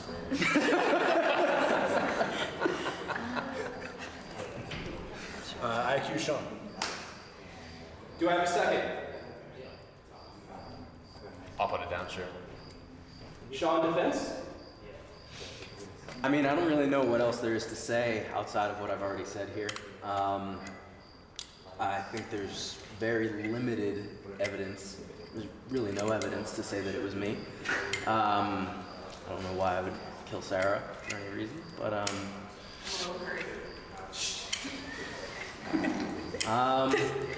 yeah, I don't know. That's all I really have for my defense there. All right. Everybody heads down except for Sean. Keep your head up. If you want to vote out Sean, raise your hand. Raise your hand all the way up. Hands down. All right, you keep your hands up. Everybody heads up. You voted. Sean's alive. Yes. Got a couple more minutes today. Y'all are dumb. Sean has immunity for this day. It's because it wasn't. Was that a spy? Yeah. It's just, it jumps out at me. But that's all I really have to say about that. I definitely did hear something from that direction. So let's go ahead and table that for the next round until we decide to attack Chloe. And yeah, I think other people should have input. Well, Hannah and I both agreed that there was some movement going on here, right? And then Chloe decided to vote Sean out. Why would she do that? Sus. She didn't say anything about why it was Sean. Sus. Yeah, I think prior to that accusation, there's very limited information for anybody to make any claims. The only person who really gave any sort of evidence was me about Rodrigo's body language and behavior, but now I think that it's very clear that we have a deeper level of understanding here, and I think that Chloe is in the mafia. We got like 1 or 2 more minutes left of the day. No. It would make a lot of sense that Rodrigo would have that body language if he and Chloe had made very distinct mafia-like eye contact during their two-person mafia turn. So while I do agree with you on Chloe, and I'll give you your second, I think Rodrigo's something to think about after this round, because we can only do 2 accusations per round. But yes, I'm with Sean. That's me accused Chloe. And you can defend yourself momentarily. Is there a formal accusation against Chloe? Yes, 2. 1, 2. Both of you. Chloe, defend. All right, so I haven't said much because I'm kind of thinking it's this guy right here with the beard. I'm just saying because this is why. Let me just tell you really quick. So Natalie conferred with Danny about some of the rules of the game, which made me feel like she didn't have a major role. You know what I mean? Makes me feel like she's a townsperson. So I'm not really concerned about that. I'm talking about this is my thought process about what I heard it earlier, by the way. And then Hanny, I don't know, because I think that you're doing what you did earlier, which is genuinely listening, which is that's awesome. But then if you also have a major role, then that's at a disadvantage to all the rest of it. Talking real fast. I know, because I only have 2 minutes. But other than that, I think that it would be a major loss to our community to lose me, personally. And really think about that last statement I said, because I'm not saying anything, but yeah. All right. Chloe, keep your head up. Everybody else, heads down. If you want to vote out Chloe, raise your hand. Raise it all the way up. Everybody else, raise your head. Everybody else can raise their head. That's it. Chloe is killed. Can't say anything. All yourself.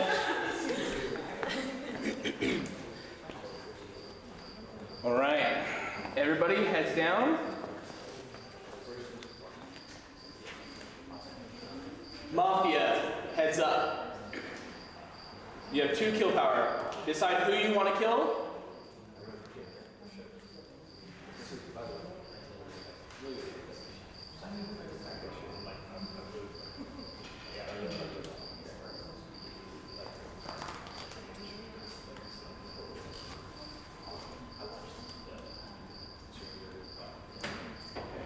If you are the cop, heads up.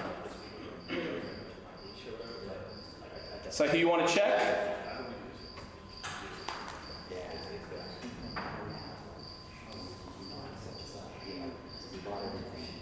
Cop, heads down. If you are the medic, heads up. Decide who you want to save.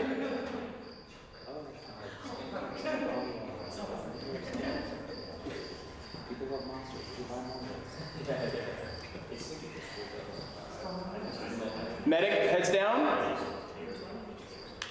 If you are the Vig, heads up.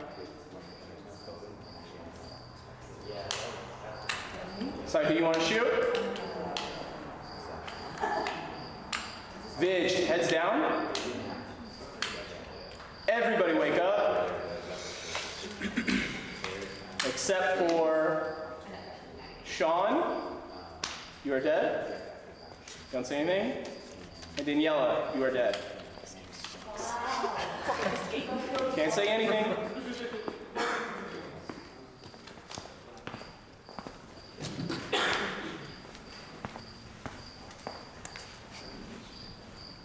All right. Day starts. Whoever wants to talk. Ladies first. So, can I make an accusation? Is that what I can do right now? Immediately if you want to.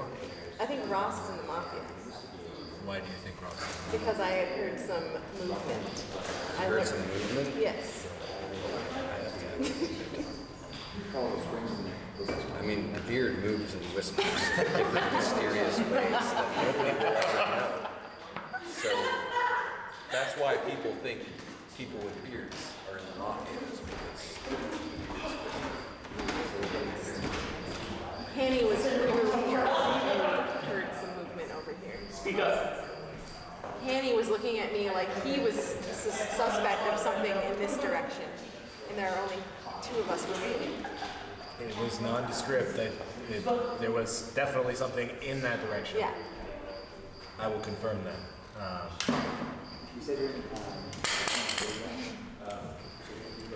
One add-on before I pass this along is that I don't really have a way to discern one way or the other. And if Natalie realized that she made noise, of course, she would want to pass that off on to Ross.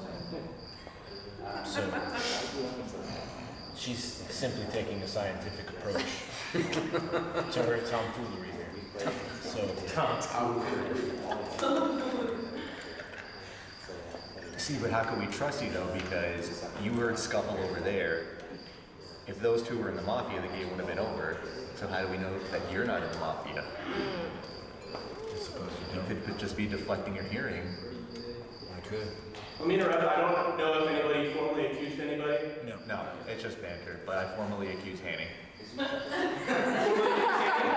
I have a second? Hanny, defend. I feel like the whole defense portion of this Speak is up. pointless. I feel like this is a little witch hunty, but that's fine. I have been correct with the direction of my hearing thus far, and it hasn't failed me up to this point. It may have landed on the wrong person early in this game, obviously, but I think it's been pretty reliable up to this point, and I'm not part of the mafia, so there's that. I don't really have much else to add on to this at this moment. All right, everybody else, heads down. Do I keep your heads up? Just Hanny can keep your head up. All right, if you want to vote out Hanny, raise your hand.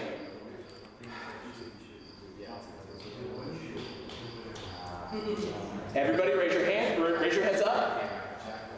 Only 2 votes, Hanny's alive. He has immunity for the day.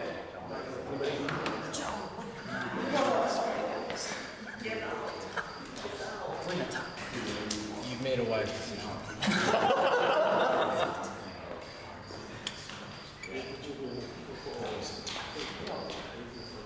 I can't get past Natalie. You think she's just playing dumb right now? I think she's deflecting, like you said, because she knows she made a noise. Well, you are fiddling with your mask over there. She's fiddling. She's on her toes. Oh. That's because I'm short. You're very much on your toes right now. Could that be because of your anxiety? Heels on ground. It's I'm just just not very saying that, comfortable. you know, it seems to me that that's the most logical conclusion, given the leftward sound evidence. The leftwardly sound evidence and Natalie's, you know, follow-up. I think that we stand for a strong accusation of Natalie. Accuse Natalie. I second that. Yeah. We have a formal accusation to Natalie in a second. Natalie, defend. Hanny, you referred to my follow-up. Can you explain that? You said, given my accusation of Ross and my follow-up. What are you referring to? I don't remember. Hanny's making baseless claims. I'm not on trial here.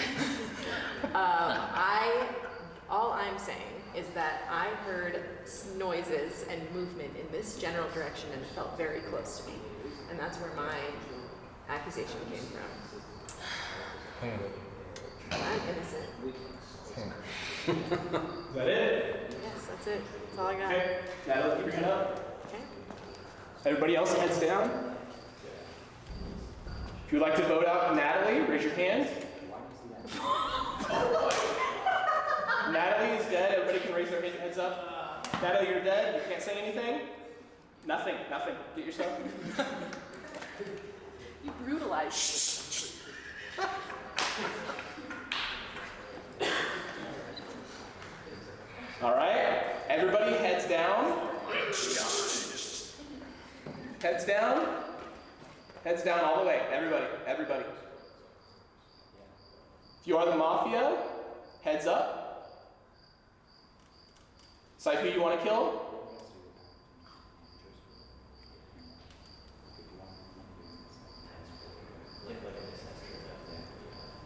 Mafia heads down. We don't need to check. The game's over. Mafia wins. You two are dead. Annie and Ross was part of the Mafia. I told you. All you had to do was raise your hand. All you had to do was raise your hand. It was. Can I just say, I knew when you saw my face when I went down. So he said to kill Natalie. Because if they're not clear enough, and I don't know, I have to go with what they say. So whenever, initially, as soon as I got killed, I was like, okay, Natalie, and the fact that you.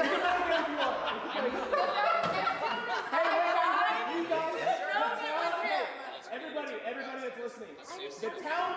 Single camera. The town has to be killing people. It's right here. You can't just like not vote people. You want to vote out. You don't want to vote somebody if it's obviously that it's in the town. Yeah.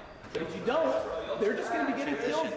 Hey. And that's what happens. Thank you guys for hanging out with us, for making this a wonderful first day. If you would We are going to call it a night. It is exactly 11. Thank you so much for everybody that contributed. We are ending the stream with $2,625 donated from the first day. We will pick things up tomorrow at 10 a.m.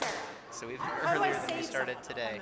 You have to guess the right person. A lot of fun things going. Remember, you can still interact with the chat even when we're offline. To do ! schedule or ! donate if you want to do an off-stream donation, or if you want to see what the schedule is for the rest of the week. Also, if they had, Thank you so much for making this possible and helping us do and if they something had for later said we want to kill Rodrigo, really meaningful good he would have causes. stayed alive. Love you all. I thought it has to be the same And, round. we'll see you tomorrow. Tell your friends. But why do I only Get 'em get in to here save a too. person one time? Each round. If you've been affected by suicide, you're not alone.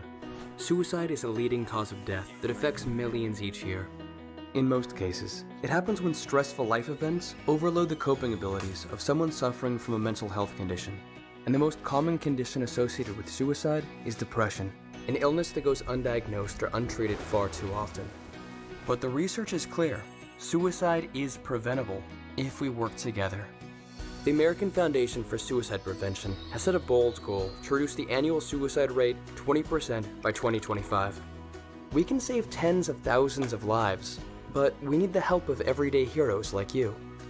People have suffered in silence for too long, and too many families have had to weather their losses alone. You can change that. We need you to be the voice for suicide prevention, and it can be as simple as reaching out to a friend, because talk saves lives. If you're having thoughts of suicide, or if you're concerned about someone else, assume you are the only one who will reach out. You can also join hundreds of thousands across the country for our Out of the Darkness community walks and raise awareness of suicide within your community. Together, we'll bring hope to those affected by suicide and raise awareness to save lives. Learn how you can fight suicide. Visit afsp.org today.